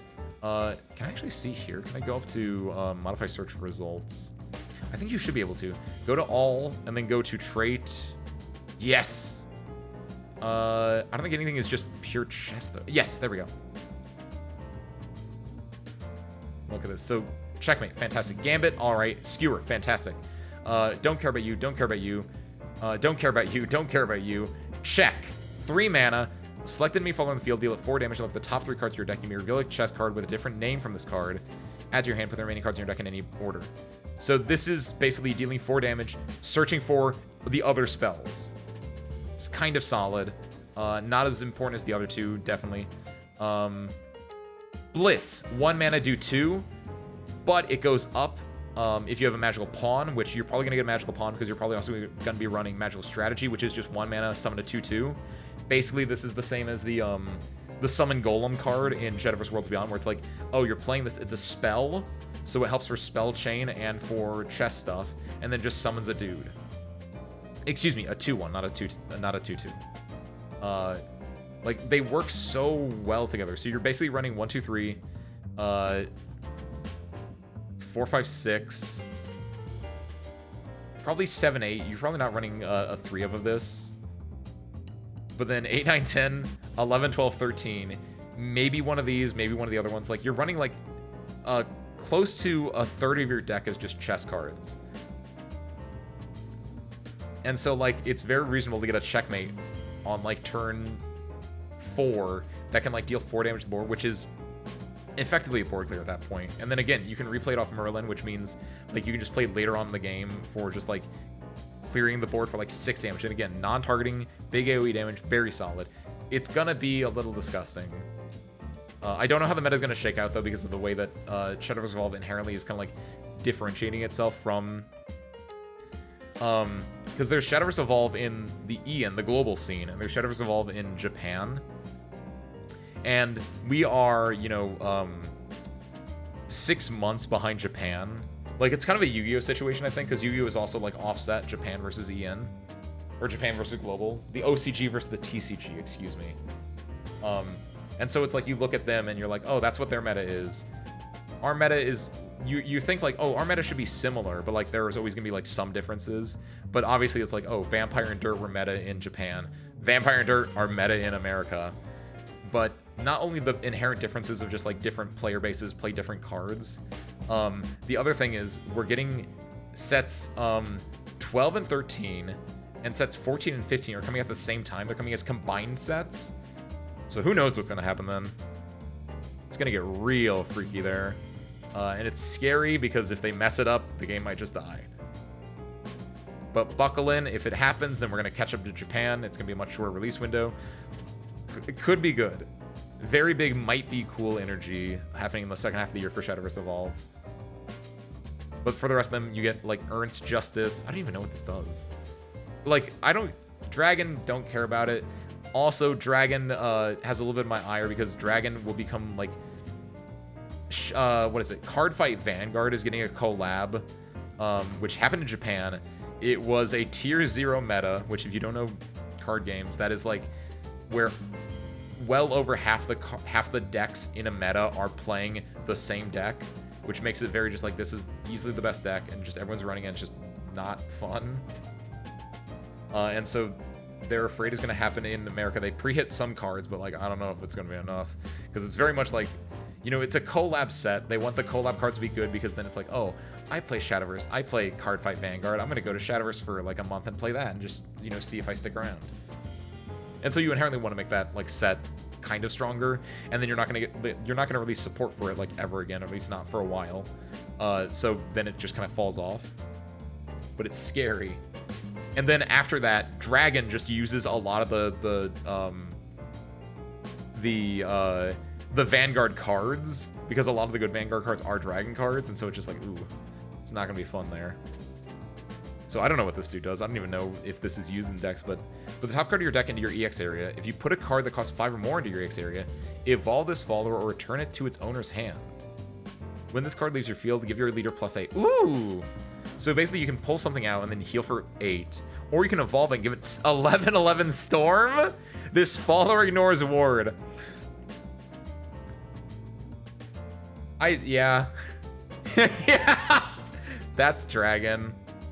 I mean, that's Dragon's identity in a way. So I don't, it's not as bad as like I hate, like, I think that might be like coming to terms with something. I think part of the reason I don't like the current Shadowverse Worlds Beyond meta is because everyone's playing Dragon in a way. Because Dragon's identity is like, oh, I have big bodies that can storm face and do damage. And like all the good classes are just doing that, actually. Oh, it's messed up. This explains so much. I just finally realized it. Don't like that there's a battle pass. How many Neo isn't going to Lost of Time. I agree with that as well, by the way, Dolly. Neo seems cool. I'd like to have Neo as like an Abyss leader. I assume that maybe like later on in life, you can probably get him from like the shop. Yeah, I was gonna say, like Icon said, I imagine like they'll come back. You can probably like get them in like a shop using something else, right? Like using like orbs or using like money or like some other like premium currency, right? So like maybe, but like it's probably gonna be a while on before the leaders actually come back. I think people would be more mad if the collab is not above the top than being average. Yeah, exactly. Like as much as I don't want to have a tier 0 meta, like I understand, which actually no, I still don't want that actually, because like neither the Idolmaster nor the which Idolmaster didn't have a tier 0 meta arguably because it had 3 different decks. It had Cute, Cool, and Passion as separate decks, so they were all kind of like fighting for a share of it, which I kind of like actually. The only bad thing with that is that you have 3 different starter sets. So it's like, that's just a lot of product that I feel like that's not great for the shops, especially because I think our local shop still has a few of like the Idolmaster starter sets that like, who's gonna buy those now? Like it can be a little bit rough there, but, or like Uma Musume. Uma Musume, they pre-hit some stuff, so that wasn't a tier 0 deck in our meta. At least we didn't go to like our FLGS at the time, so it might have been worse, but also it was a little bit expensive too, so I don't think anyone like built it, but and I don't think I was like tapped into Evolve as hard as I am now. That I don't know how bad Uma was when it first came out, but like obviously, yeah, make the collab one good, but don't make it like insanely good for people that still want to just play the game, kind of a thing. It's a rough balance. It's definitely a rough balance game that I don't envy anyone for like doing. Wish I had money and friends to play Evolve with. What's up, Glitch? Welcome in. It can be a little bit rough, yeah. If you do want to play Evolve, Glitch, check out, there is a Shadowverse Evolve Discord. And there is a Shadowverse Evolve online client, which is just you played in the web browser. And you can just make a deck on that client. And you can find games in the Shadowverse Evolve Discord to, like, you know, play the online client with it, yeah. No money since Omens. Omens was a good set, though. I said that because I was playing Kuon, but... But yeah, this is so insane to me that this is like... This is how I realize why I don't like the Shadowverse Worlds Beyond meta, is because everyone's playing Dragon. Insane. I don't think I know any Shadowverse players, unfortunately, Glitch. Mako, but he's the one that told me about the sim. Dragon my goat. Sorry, Glitch. I'm sorry that you're incorrect. Dragon my behated.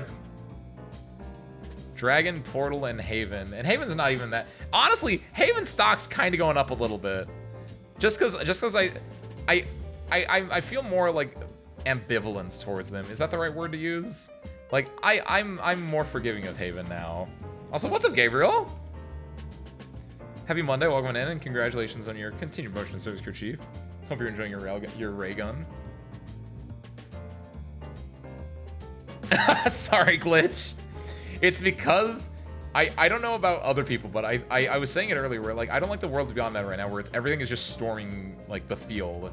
And like, yeah, Dragon's a little bit rough, but Dragon is inherently the class that's like, oh, I'm gonna storm the field. Like, it's big bodies that storm the field, and it can feel uninteractive to play against. And so there's a lot of that. Plus, shoutouts to Dragon being the first card to get a ban in Shadowverse Evolve. Shenlong, eat your heart out. Technically, it wasn't banned; it was limited to 1. But that, like, Dragon as a class was the class that got like the hey, no, as expected. I'm a Jerva enjoyer. I don't know who Jerva is, unfortunately. Yeah, Shenlong was limited. It was the first, not banned. It was the first one limited to 1 because it was a goddamn ward body healing 5, which at the time was insane. Honestly, at the time, right now, it's still insane. And then like it could draw you 3 and then discard 2, which is solid. But it was especially worse because like you would play into like the discard engine where it's like every time you discard you do things, right? It was messed up. What's up, Bo, by the way? Happy Monday, welcome on as well. Enjoy your lurking. What are we doing today? We're talking about Shadowverse. Bright in the sense it's lighting up my room. Gabriel, turn some lights on. You're gonna hurt your eyes. You're gonna hurt your eyeballs, your peepers. Am I allowed to send links? Probably. Depends what the links are. Oh yeah, send the link to Trevor, sure. Also, yes, Mileto. This is the one. I actually like Mileto's design. Hold on, I don't know what the link is probably just the fine, but just in case this pops up something weird. Oh, nice, okay. I mean, yeah, I should have realized that, yeah, it was just the Shadowverse Evolve site. Who's Jerva? What's set? Oh, it's from this set. Oh, everyone's playing either Abyss, everyone's playing either Vampire or Dirt. This set, like for the big meta decks, and for the non-meta decks, at least locally, it's like Onion, it's Amulet Haven. I'm playing Academic Rune. Like I have not seen a normal dragon deck like at all this set. Jerva of Draconic Mail. At the start of your end phase, deal 5 damage to each other follower on the field and each enemy leader and draw a card. Oh, that's pretty solid. That's an interesting one because it's just I'm gonna hurt everyone except for the leader that played it, right? But like, ooh, again, this feels like a dragon card, yeah. For 6? Oh hell no. Vampire discard a card at the start of your end phase, deal 5 damage to each other following the field and draw a card. For only 6, he could. Dragon, am I right? Currently playing Day Everything. I've seen a little bit about that. You enjoying it? Is it good so far? I mean, the only thing I know about it is that I've seen a few people talking about it and how like it's peak, and like it's fully voiced, isn't it? And like yeah, it's just you can date anything in your house, so it's just like a good like general purpose dating sim, I guess. Yes, Mileto, unironically one of my top characters in terms of favorites. I don't know what he does off the top of my head, but I remember I liked it when I saw it. Because I was talking with my Abyss friend, and I was like, this looks good. And he was like, yeah, this looks like it's pretty solid, honestly. I'm a dark mode person. It's almost midnight. I'm not turning my lights on. I guess so. Turn on your blue light filter, Gabriel. I'm a dark mode person on desktop person, but a light mode on phone person. Depends on the apps, but I feel you. Kind of, sort of. I'm specifically a whatever the defaults person are for the most part, which apparently Twitch by default isn't. I don't know if Twitch by default is dark mode or light mode. That's the only like possible exception, and maybe Discord. Like, but a lot of like normal websites I'll use on light mode. Like Twitter I use on light mode. Not X. Well, X is Twitter. It's technically the same thing. Blue Sky I use on light mode. Like a lot of websites are just default light mode, and I've never changed it. It's just how I. That's what the internet looks like to me. It looks like black text on a white screen. It's good and funny. Nice. Glad you're enjoying it. We still need to do at some point. We need to like take a poll at some point. I said like forever ago that I was gonna do I should do like an Otome game or something like that. I would have to like put a poll in to see which one we should do, but I've always like wanted to do that. Do like a little voice acting thing. So that'd be the other thing, is it'd have to be like not voice acted, or else I'd have to be like fighting a different VA for that. Use that sunset based dark mode setting. Oh yeah, that's the one I'm talking about, right? Where it like turns everything yellow. I always use light mode. Damn, Dolly got strong eyes. In Shadowverse, they were a staple for reanimate shadow. Oh, Mileto, right, hold on. What's Mileto do? Discard a card, reveal cards from the top. Yes, I remember this. Discard a card, then reveal cards from the top of your deck until you reveal 2 followers that cost 3 or less. Summon them. Shuffle the rest and put them on the bottom of your deck. At the start of your end phase, Necrocharge 20, evolve this follower. So basically, it's 5 mana 4/4, summon 2 guys. But then on evolve, so it's for 2 on evolve, and then for 2 additional play points. Destroy each enemy fall in the field. Change each enemy's leader defense to 6. Ooh. And then, like, I'm pretty sure there's a way you can just do 6 damage. Like, it feels like a really good control card because it's just like your health is now 6, right? Like things that just set health, insanely good control. Which is the world is further down. That's not setting health, but like, oh, I think it's Mileto into the world or something like that. It's like an insanely good power like hit. Some apps just better on light mode. Twitter's definitely superior on light mode. Damn. I mean, I agree with you, but I feel like that would get us, like, hit in other spots because, like, some people are just dark mode addicts. Discord's a joke on light mode. It's legit horrendous. I agree with that one. I also use dark mode on that one. The dark... Wait, you've romanced the dark? Oh, shit. Release date, everything. And the breaker. See, the breaker... I thought it'd be, like, the breaker box and the toaster and, like, the door and stuff like that. I didn't, like, the concept of the dark was one. Twitch is a dark mode app. Twitch is actually a light mode app, but it's a dark mode website, Gabriel. I can't explain that. I don't really use Twitch as the app a lot of the time though. I just use it to like check some stuff on stream if I need to. My thesis has the SWF files for the dating sims. Oh, we talked about this before. Yes. Because that was the one where it was which, oh, by the way, hold on. I think we had talked about this. Either we talked about this or I looked it up later on after the fact. And I think they had it, which was, there was one that I looked up or we had talked about, which was like Alice in Wonderland. It was a card game theme one. Not card game, but like it was like, there was a spades dude, there was a diamonds dude, there was a clover dude, and there was a heart dude. And I feel like I've seen that before. I don't want to say that I've played that, but I might have, and or I've seen that before. Zelgini, or however you say his name. Yes, yes, the world. He's the neutral for this one. I'm Roman's heir too. I like that you're going for ethereal concepts over the physical ones immediately first. Cooked on this one. It's 100% a dark mode website and a light mode app. What can I say, Gabriel? I have nothing but impeccable taste. Oh, they also got... See, because, yeah, this is an issue where, like... Or not an issue, but this is, like... Abyss is both shadow and also blood. So they also get Luzin, the temperance. If your leader would take damage, it takes that much -1 instead. Ooh! That's interesting with, like, sanguine effects, arguably. Opponents can't draw cards outside of their start phase. So they still get to draw a card at the start phase. I actually like that. That kind of, like, limits it so that you can't lock them out completely. Like, but, like, that means, like, ooh! Each player discards down to 2 cards. Oh! One thing that Abyss is really good at, and I hate Abyss for, as someone that plays against Abyss a lot, if Abyss goes for discard strategies, like, against you, they hurt. If you guys know, I think it was in Omens, they printed Rulnai. If you guys know who Rulnai is from... Yeah! This dude! As a rune player, Rulnai is... I think he's a really cool design. Absolutely hate his guts, because he is my #1 enemy. This dude. 3 mana, 3/3. Necrocharge 10. Select enemy follower that costs 3 points or less on the field and destroy it. So you can destroy, but that's a Necrocharge 10, which is having 10 cards in grave. That's whatever. But 3 mana, 3/3. While this card is on the field, any spell an opponent plays costs 1 more. Which includes like replaying a spell off Merlin, which is normally 0. That then costs 1. But then, here's the thing with Rulnai. Rulnai Omen of Silence evolved him. If you evolve him, on evolve, each opponent discards a random card, and then while this card is on the field, each card that they play costs 1 more. So he can make you discard a card. But we're not done yet. Oh, it's only hold on. Technically, I don't know why it's not showing it. There's also here if we just do Omen and Abyss, we'll find them. No, not universe. Add more search criteria. This is an insane dude. Like the Omen Abyss deck goes crazy because it has it's got, what are the other two? It's this bad boy.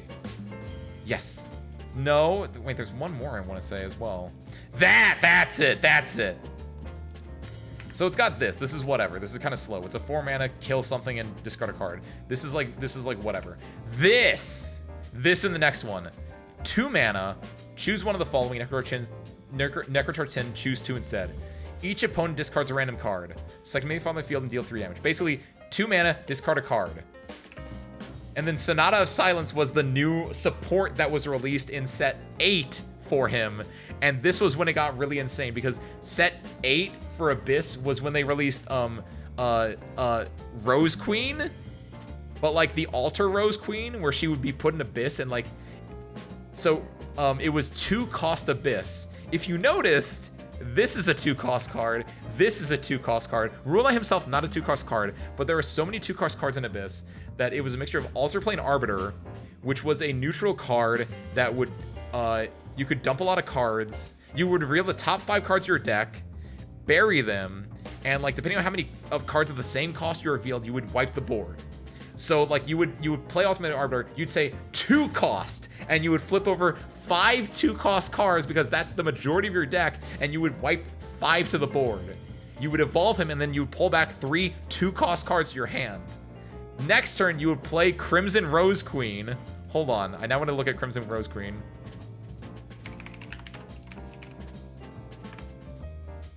Oh, is it not? Oh, because she's not an Omen. I have Omen still. Unspecified. That should... No, not that asterisk. Get that out of there. Yes! So 2-cost Abyss was like, you would play that. You'd have nothing but 2-cost cards in your hand. 6 mana, 4/4. Put a Thornburst token into your X area. Thornburst, also a 2-cost card.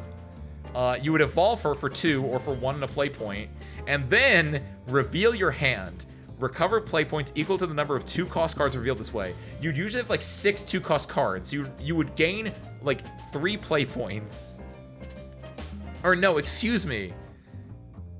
Recover play points. You get 6 play points back, so you could play 3 2-cost cards. That's what it was. And then whenever you play one of those 2-cost cards, you could then deal 2 damage to each follower on the field and heal, or just burn face for 2. And so you play Crimson Rose Queen on turn like 8. You play that Thornburst to burn for 3, and then choose to burn for another 2. And then you play 2 more cards and burn for another 2 and another 2. So you're burning 5, 6, 7, 8, 9 damage. Or alternatively, just clearing the board and healing for like 6. Disgusting. But the worst part about that was, on top of that, because this specifically was a 2-cost card, what you would then do is that you could also play Sonata of Silence, which is select a Rule Knight in your cemetery, summon it, Necrocharge 10, opponent discards a random card. So like you could either Rose Queen to clear board or burn face, or you could play Sonata of Silence, play an Evolve Rule Knight, and then play the Scythe card, and like have the opponent discard 3 cards. So I'd be over here playing against Abyss, and I'd be like, I have 4 cards in hand. I have like I'm playing combo effectively. I'm playing Dimension Shift Rune, where it's like I have Dimension Shift, I have Kuon, and I have like Insight in my hand, and be like, okay, discard a random card. Oh shoot, I discarded D-Shift. Discard a random card. Oh, there's my Kuon. Discard a random card. Oh, there goes Kuon. It's like, okay, I have Insight on turn 10. I've lost because I can't get back the cards in my grave. Hand Disruption Abyss is insane, and if I like did not make a pact to not touch Abyss, and my friend wouldn't take Rune, oh, this deck hits insanely hard into like my strike zone of like, this is a deck that would be infuriating to play against as a like, this is so good control wise. I kind of love it. Oh, it's so good. There was a card called Whims of Chaos in the base game, and it would change the cost of all your cards from 1 to 10 every turn. Ooh. Like, it would, like, it's the opponent would play it, and it would mess up your stuff. Ooh, that's even worse, I would argue. Like, generally speaking, like, the worst thing that a card game can do, or like, one of the worst feelings is, like, whenever the way that your opponent is playing disrupts the way you want to play. Which inherently, right, like, it's like, sure. Like, if the opponent plays cards, like, that's not really disrupting your way of playing, but it can like kill you.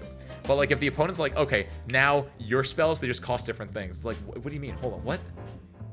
Like, if you design your deck around something specific, and then someone just like makes it so you just can't play your deck.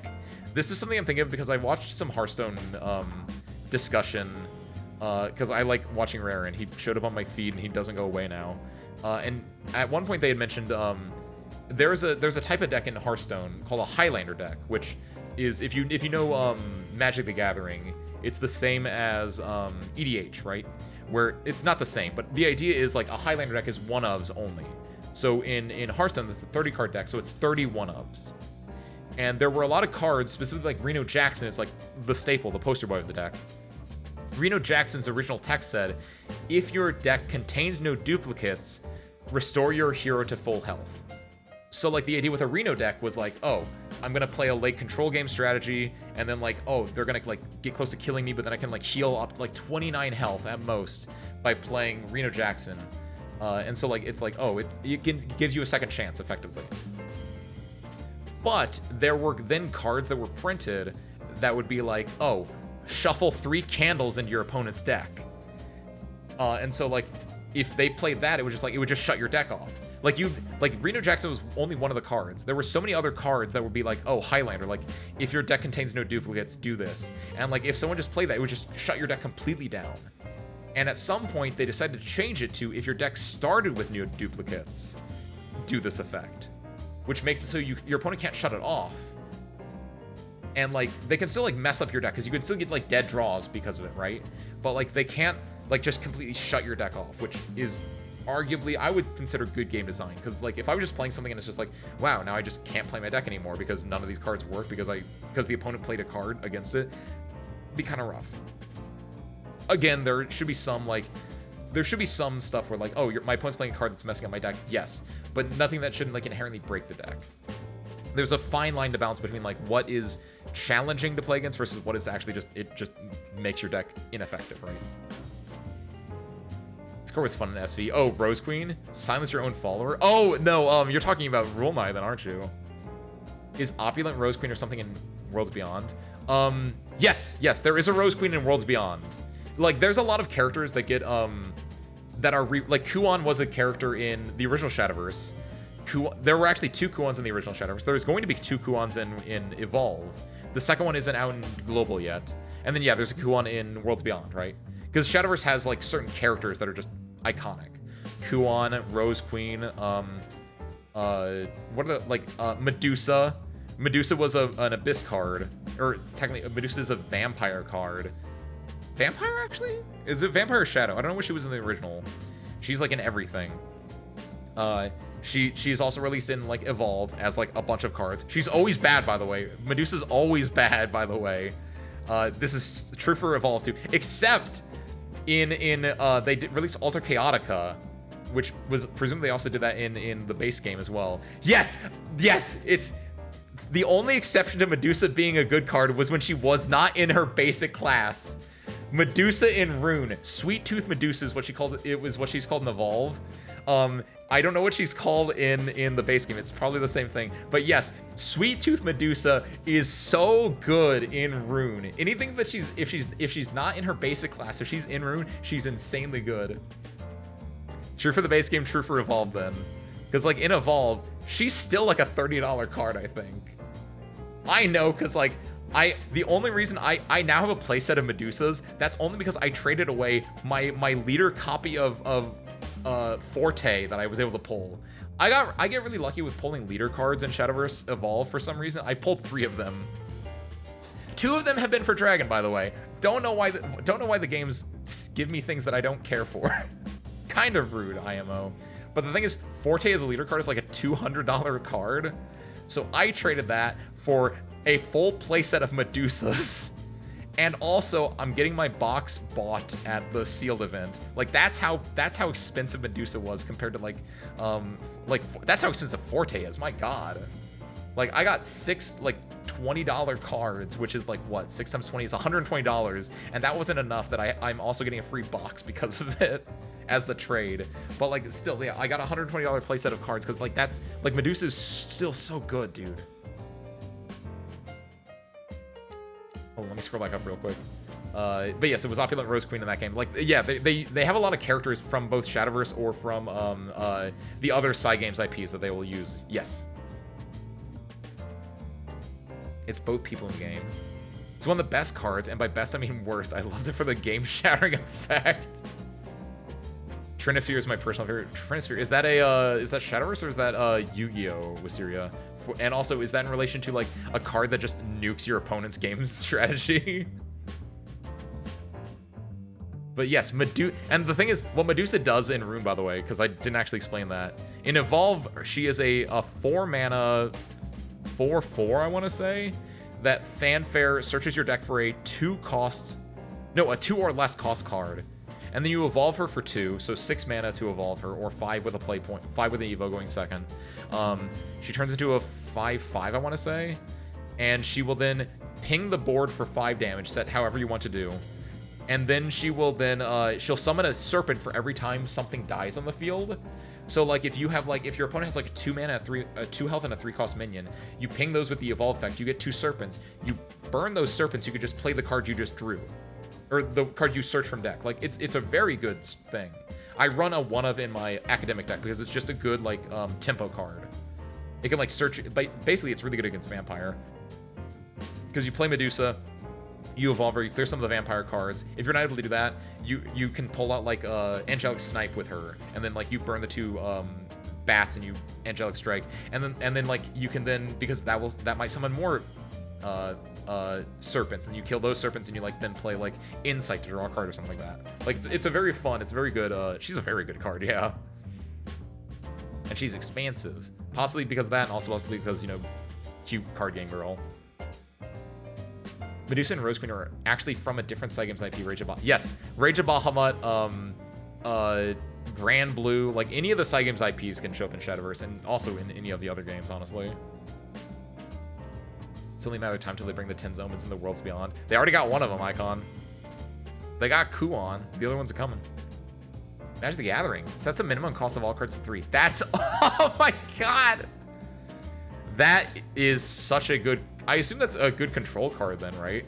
Because it, like, if I'm imagining just, oh, I'm playing like my aggro beatdown deck where everything's like a 1 mana card, and I'm just like, or like anything that's just playing a lot of 1 or 2 mana cards, just like, oh, guess gotta pay the tax, man. It's like, ooh, that's good though. I kind of like that because there's probably like a way, like Magic the Gathering I think is an interesting game that if it wasn't prohibitively expensive and also like going through its own like share of things right now, like if I was like 40 years, if I was like 20 years older and like got into Magic early on, I'd probably be a Magic player because I think Magic looks very interesting, and it's just like I don't get into it because it's just there's so much history that I feel like I would be missing out on, and also it's just like it feels expensive to buy into. But I gotta say, like, watching other people play, I've watched many a YouTube video on like previous Magic the Gathering like tournaments, or like the Sliver Kids, right? If you've ever gone down Magic the Gathering YouTube, you've probably heard of that, where it's like these 2 guys in a twin-headed dragon format drafted the best deck ever. It was a Sliver deck, and they like shocked the world by winning a BCS or whatever they're called, or like things like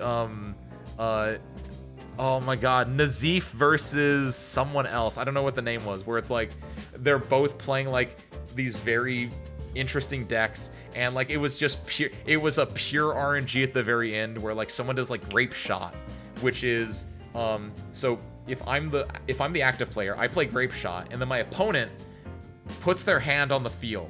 Like they have 3 cards in hand, we'll say. They put their 3 cards in hand on the field, and then me as the active player like picks a card, the opponent flips it over, and they get burnt for however much mana, converted mana cost it is, right? So say my opponent has an 8 cost card in hand, a 1 cost card in hand, and a 3 cost card in hand, and I say Grape Shot for 3, and then they have to we roll the dice 3 times, right? Where it's like, okay, this card, and they flip it over, it's a 1 cost card, they only take 1 burn damage. I say this one, and then they flip it over, and then they take, it's the 8 cost card, they take 8 damage, right?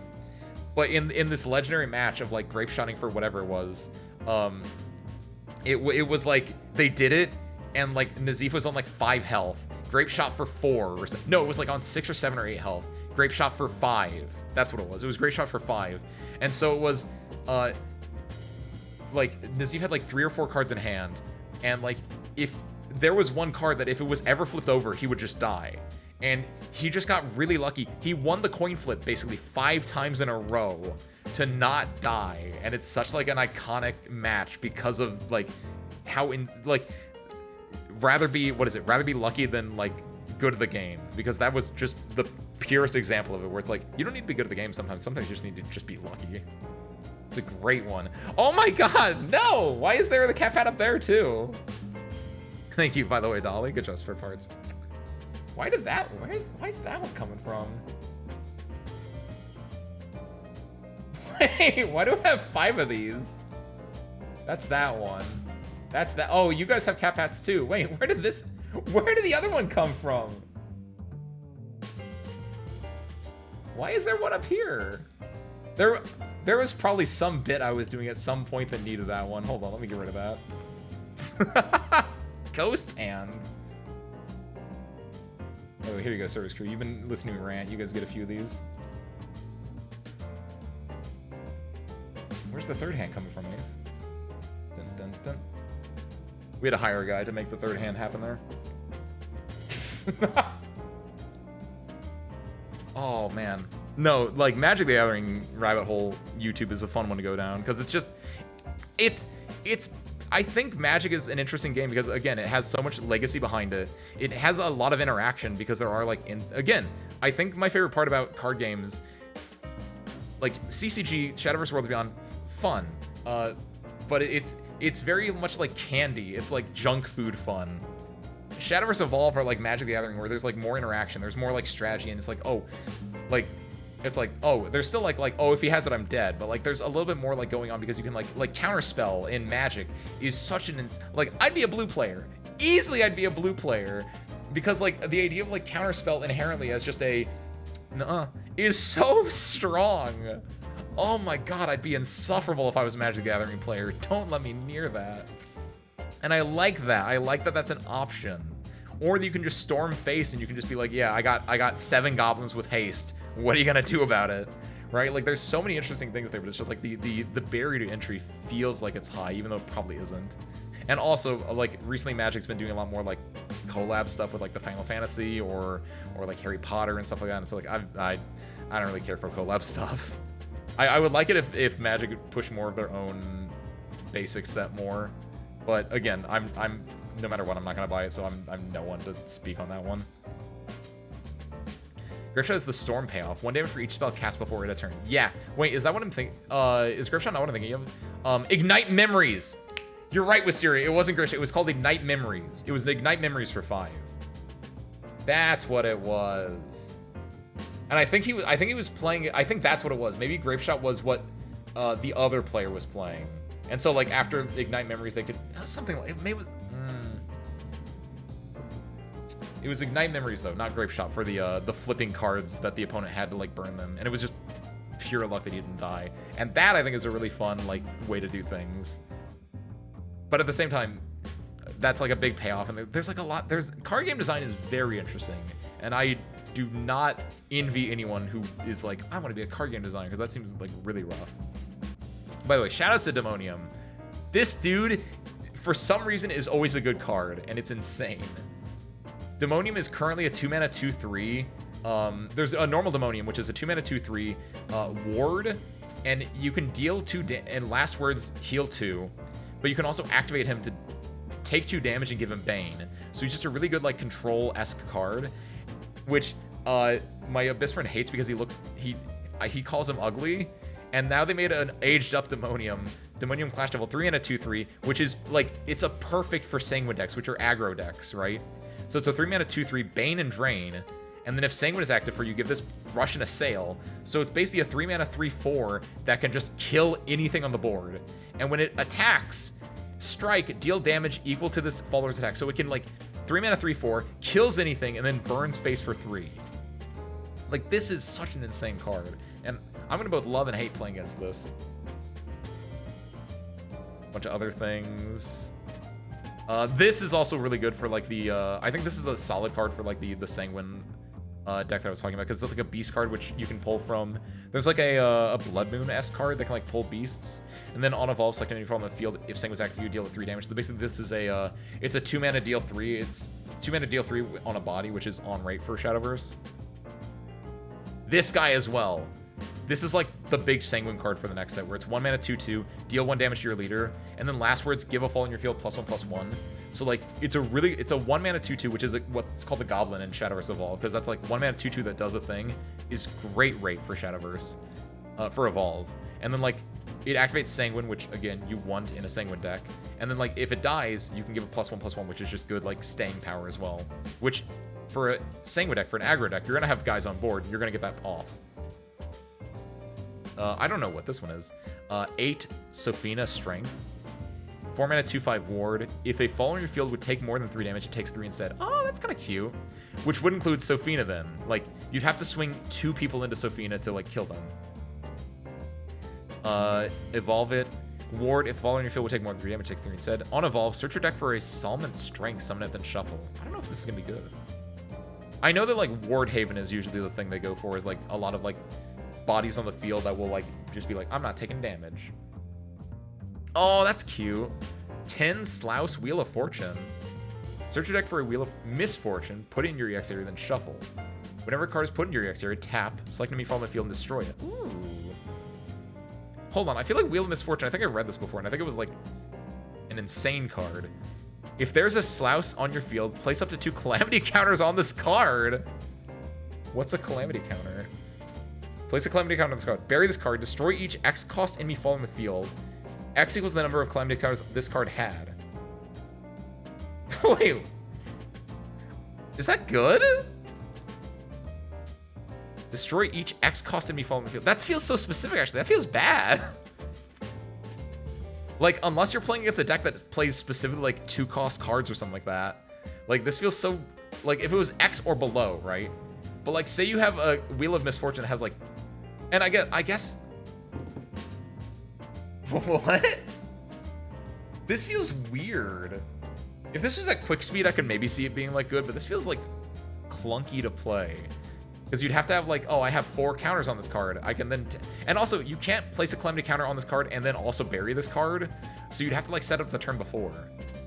Oh, I thought this was going to be a good card. This is kind of a bad card.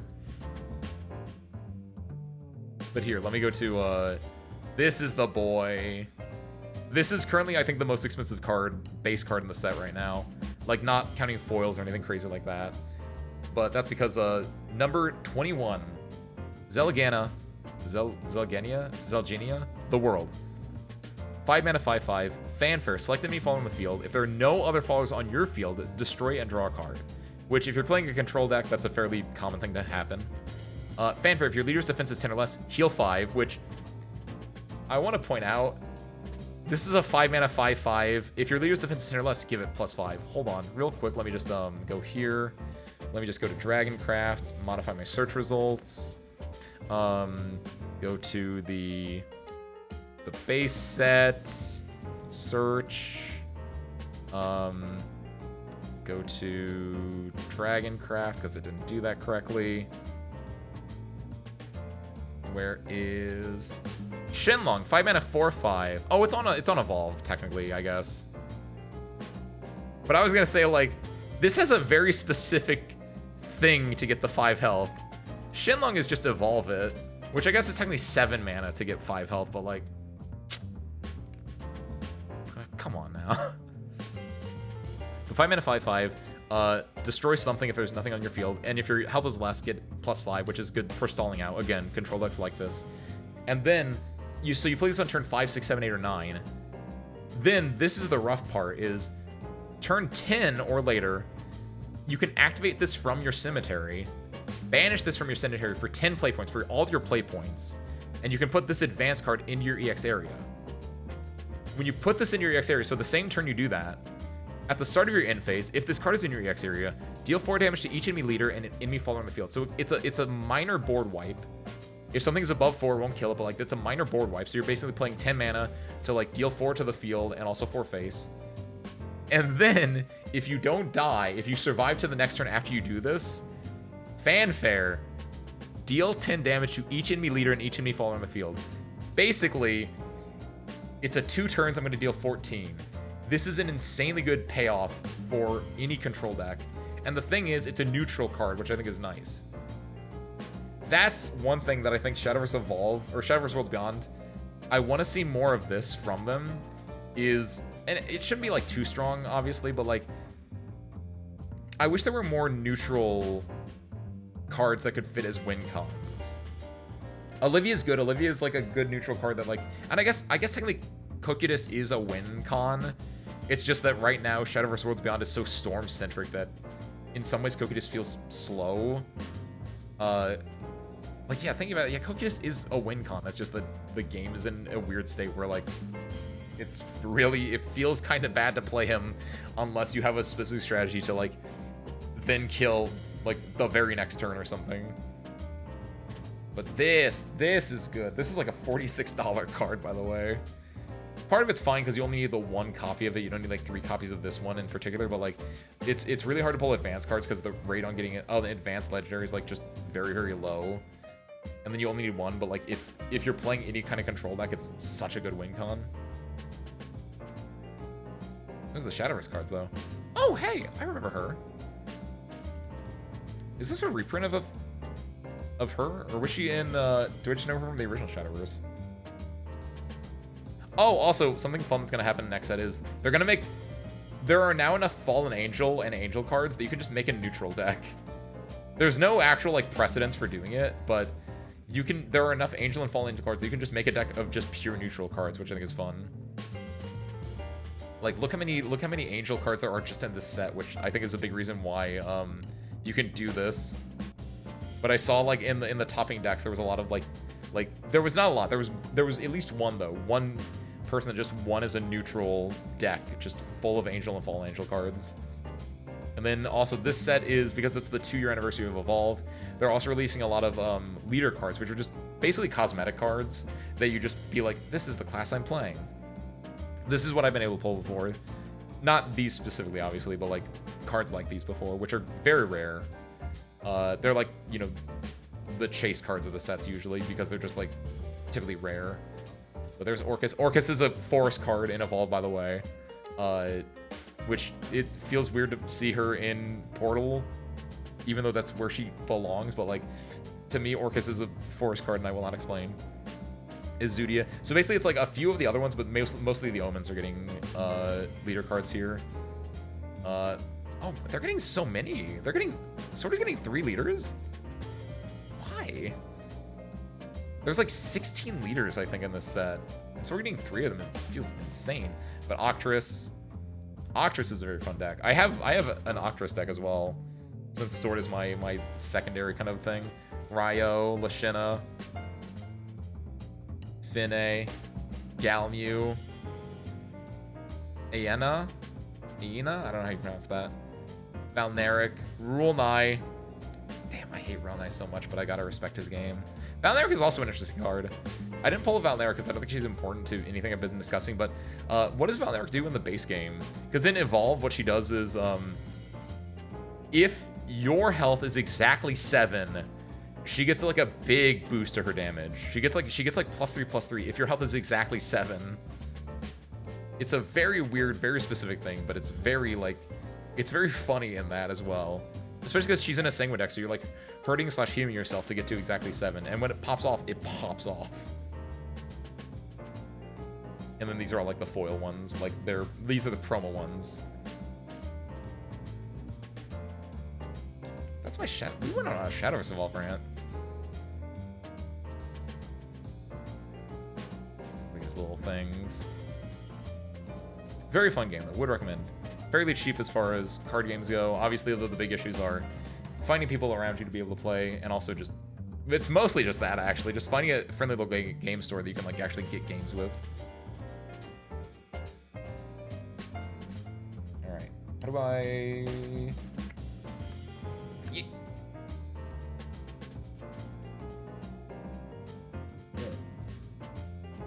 But TLDR, World's Gone, solid.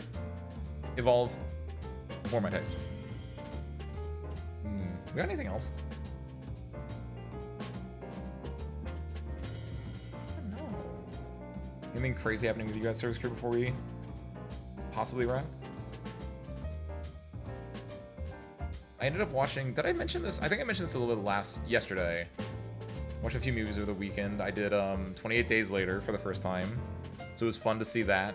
I was a lot more surprised at how like grungy the opening was than I don't know what I expected from it, being like the zombie movie of the early 2000s, but like very grungy.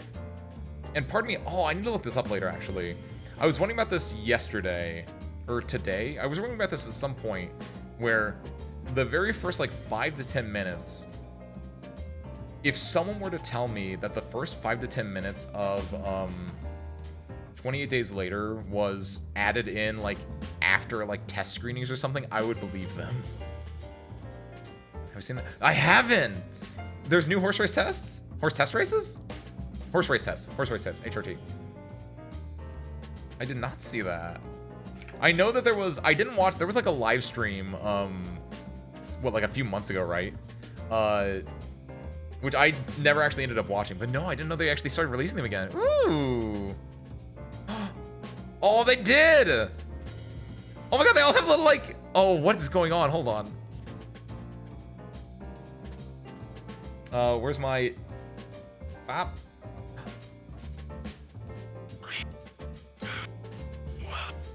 I don't want to do the entire... Oh my god, they're playing basketball! We're not gonna watch this entire thing, but like... What?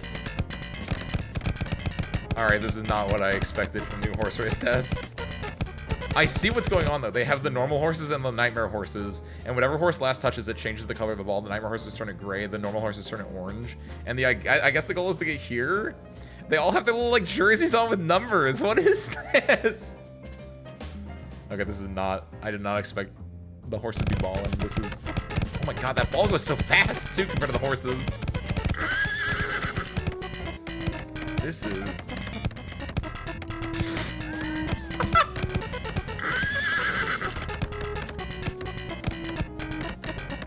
This is something else. We're gonna have to delve deep into that. How this is E2 M3 T5. So presumably there's been more than just that one out. So I don't know how long this has been going on for. Damn. I have to catch up now. Dang. Thank you for that, Dolly. So new horse race tests, new 28 Days Later, or new 28 Years Later is out now too, so I need to watch Weeks now before that, even though I've been told Weeks is not good.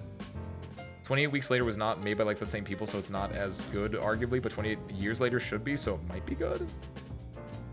Interesting. I kind of want to like check out Weeks no matter what, just to like have that, and then maybe at some point go Years. I haven't been to the movies in a while, actually. I think it might be fun to go to the movies and just like sit in, get some popcorn, just watch something. I don't know, I might do that. Yeah, it does. Gray if it's like the nightmare horses, and orange if it's the good horses, because obviously like it would be hard to tell like who had the ball otherwise. Like, I like that. That's a really fun detail that they were able to throw in there. Horse race tests, 28 Days Later, and then I also mentioned, I think I mentioned this a little bit. There was a, yeah, there was a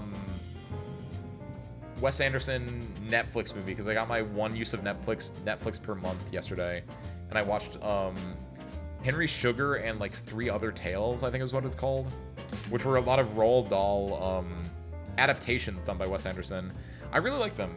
I don't know if I mentioned this yesterday when I was talking about it, but it felt like a stage play, because for all of the, like, they're basically 4 short movies combined together, which are like Roald Dahl short stories, and all of them just felt like it was like 3 actors in any of the short stories, and it would just be them like narrating the book at the screen, and every so often talking amongst themselves for dialogue specifically.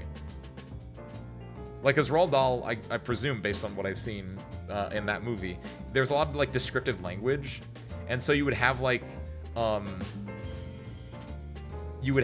it be like a character like looking, like it'd be a close-up like directly at their face, and it would be like, it was 10 a.m. on a Sunday. It was rainy outside. I was wearing my bright brown loafers when I heard a knock at the door. And then like they would like then cut away, or it wouldn't cut away because it was like what, it would always be like a long static shot of the composition, right? But they'd be looking directly at the camera, and they would only like turn away when they're directly addressing someone else in the scene. So like if someone were then walking the scene, they would like, they would like literally be like, hello, and then they would turn back to the camera and say, I said. Like, it was basically just word for word reading out of a Roald Dahl story with like dialogue and like, you know, props and different acting and stuff like that. But it felt very much like a stage play because of that, and I kind of liked it. It was very goofy. It was very weird. I kind of recommend it if you just want something like light entertainment. Plus, since it's 4 short stories, you can just like stop and like oh, I watched the first one. It's like, oh, I gotta go do something, and you can just like go play Shadowverse Worlds Beyond or something. and then go back later and be like, oh, now I can watch the second one.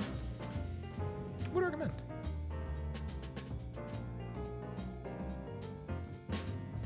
I think that's all I got, though. Let's see. Is there anything else? Ooh, hold on. Let me double check something. I actually might have something I want to say. Just as it's nothing like super big.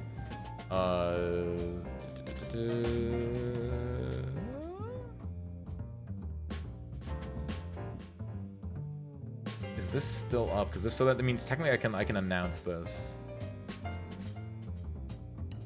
I can like get you guys. Yeah, this is still hanging up. Okay. Hey, what's up, Woogie? Happy Monday, welcome in. We're kind of wrapping up right now, Woogie, but you're kind of in time for an announcement, so congratulations. This is like it's nothing too big right now, and I don't know when the official date's gonna drop on this, but I've been working with friends of the show, Dante Daedalus channel, and I'm gonna butcher the rest of their name, but Ruad Uakalte. I do not remember how you pronounce the rest of their name, but Ruad. Both very, very cool guys. Dante had reached out to me, and the three of us have been working on a cover song together. Just a quick little fun little project that Dante's putting together. He had announced that a few days ago. There's some things behind the scenes that are being worked on, but like since technically that has been announced, I feel like I should bring that out there and be like, hey, Service Crew, there's a cover song that has me in it that's coming out at some point in the future. What do they say? Matadene? No, that's not it. What do they say when they say like wait for it? We'll say matadene. Yeah, that's basically wait for it. Like, so that could be cool. Keep an eye out. That might be on the horizon in the future. I think that's all I got. We got that little announcement. Everything else should be good. So what say, Sir Screw? You got anything else?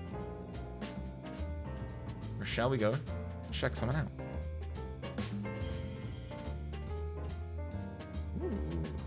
Ooh. I know, it should be really fun. I saw as well like the little the bit of art, right? Because typically for your like cover songs you're gonna have like your little like key art or whatever like that. I saw the work in progress. Dante was able to show that to me. It looks very adorable. It looks very cool.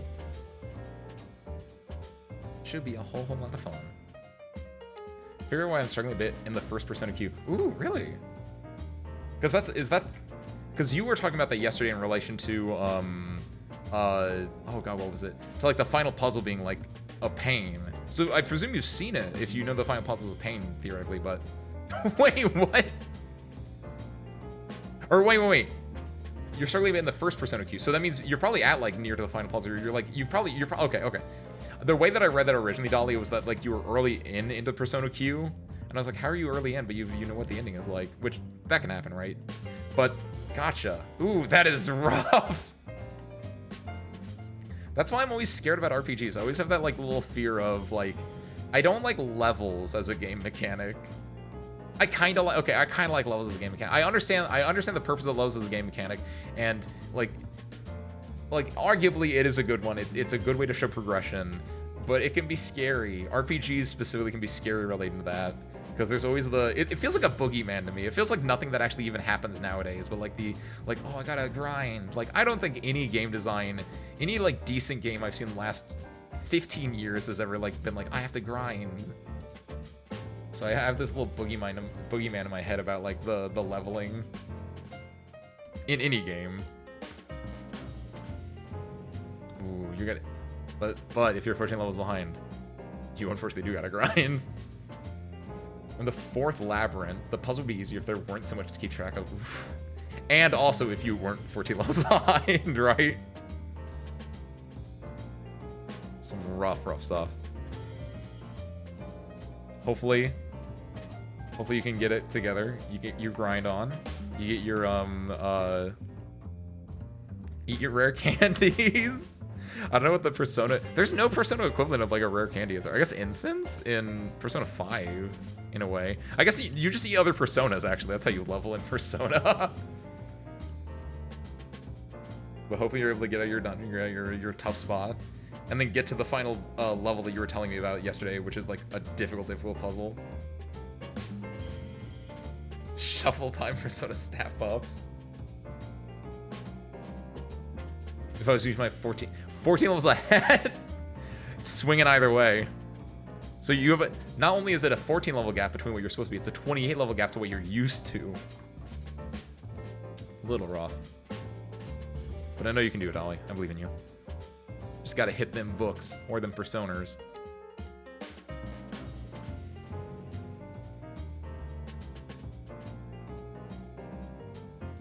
Okay, that's so screwed. Shall we? I don't think I have anything else. It feels hard to wrap up Zatsu's. I don't know if I've ever actually said that before, but it feels weird. I don't know how people do it. So we're gonna wrap up. Done. Easy. On tomorrow, we're playing Arknights. We're doing the main story. We are, we're getting to the cool thing again. I'm hyping this one up because I like the cool thing and I want the cool thing to happen. And I like it, and I can't put into words because part of it is like arguably a spoiler, even though I think saying it is so vague that people are gonna be like, "What are you talking about?" If they don't know what Arknights is, that it's not a spoiler. But like, yeah, I'm excited for that. Thursday we're playing Uma Musume. The horse girls are finally hitting the shores of America and everywhere that's not Japan, so I'm about it. Check it out. And then Sunday we're playing more Blue Prince because we got the credits, but we're not close to being done at all, and that's messed up. So that's what I got. So I got by default level 27% to complete max stacks, just gambling effectively, because that's what shuffle time makes me think of. Is just like, because I don't know what shuffle time is as a mechanic, TBH, and I don't know if that's I don't. That might just be a Persona 4 thing then. That's what I got. So I'm going to send you guys over to Sore. We rated him, was it last Tuesday? I think it was last Tuesday. Last Tuesday or 2 Tuesdays for Arknights. Check them out. Very cool. They're currently doing some mascot brainstorming. They're doing a little art stream, making their own mascot. Obviously, I've got you guys. I don't need another mascot. Thank you, Dolly. But go check them out. Go see what their mascot is. That could be you in the future, possibly. We could combine that mascot with this one, and then is that a thing people do actually? Can you make like oh, I'm a fan of X person and Y person. I'm gonna take their mascots and combine them, and that's the new me as a mascot Sona. That sounds kind of cool actually.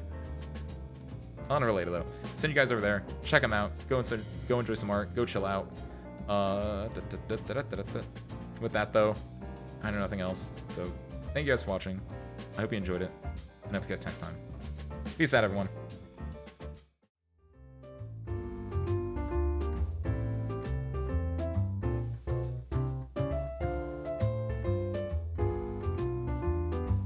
And see you there in 3, 2, 1. Go say hi.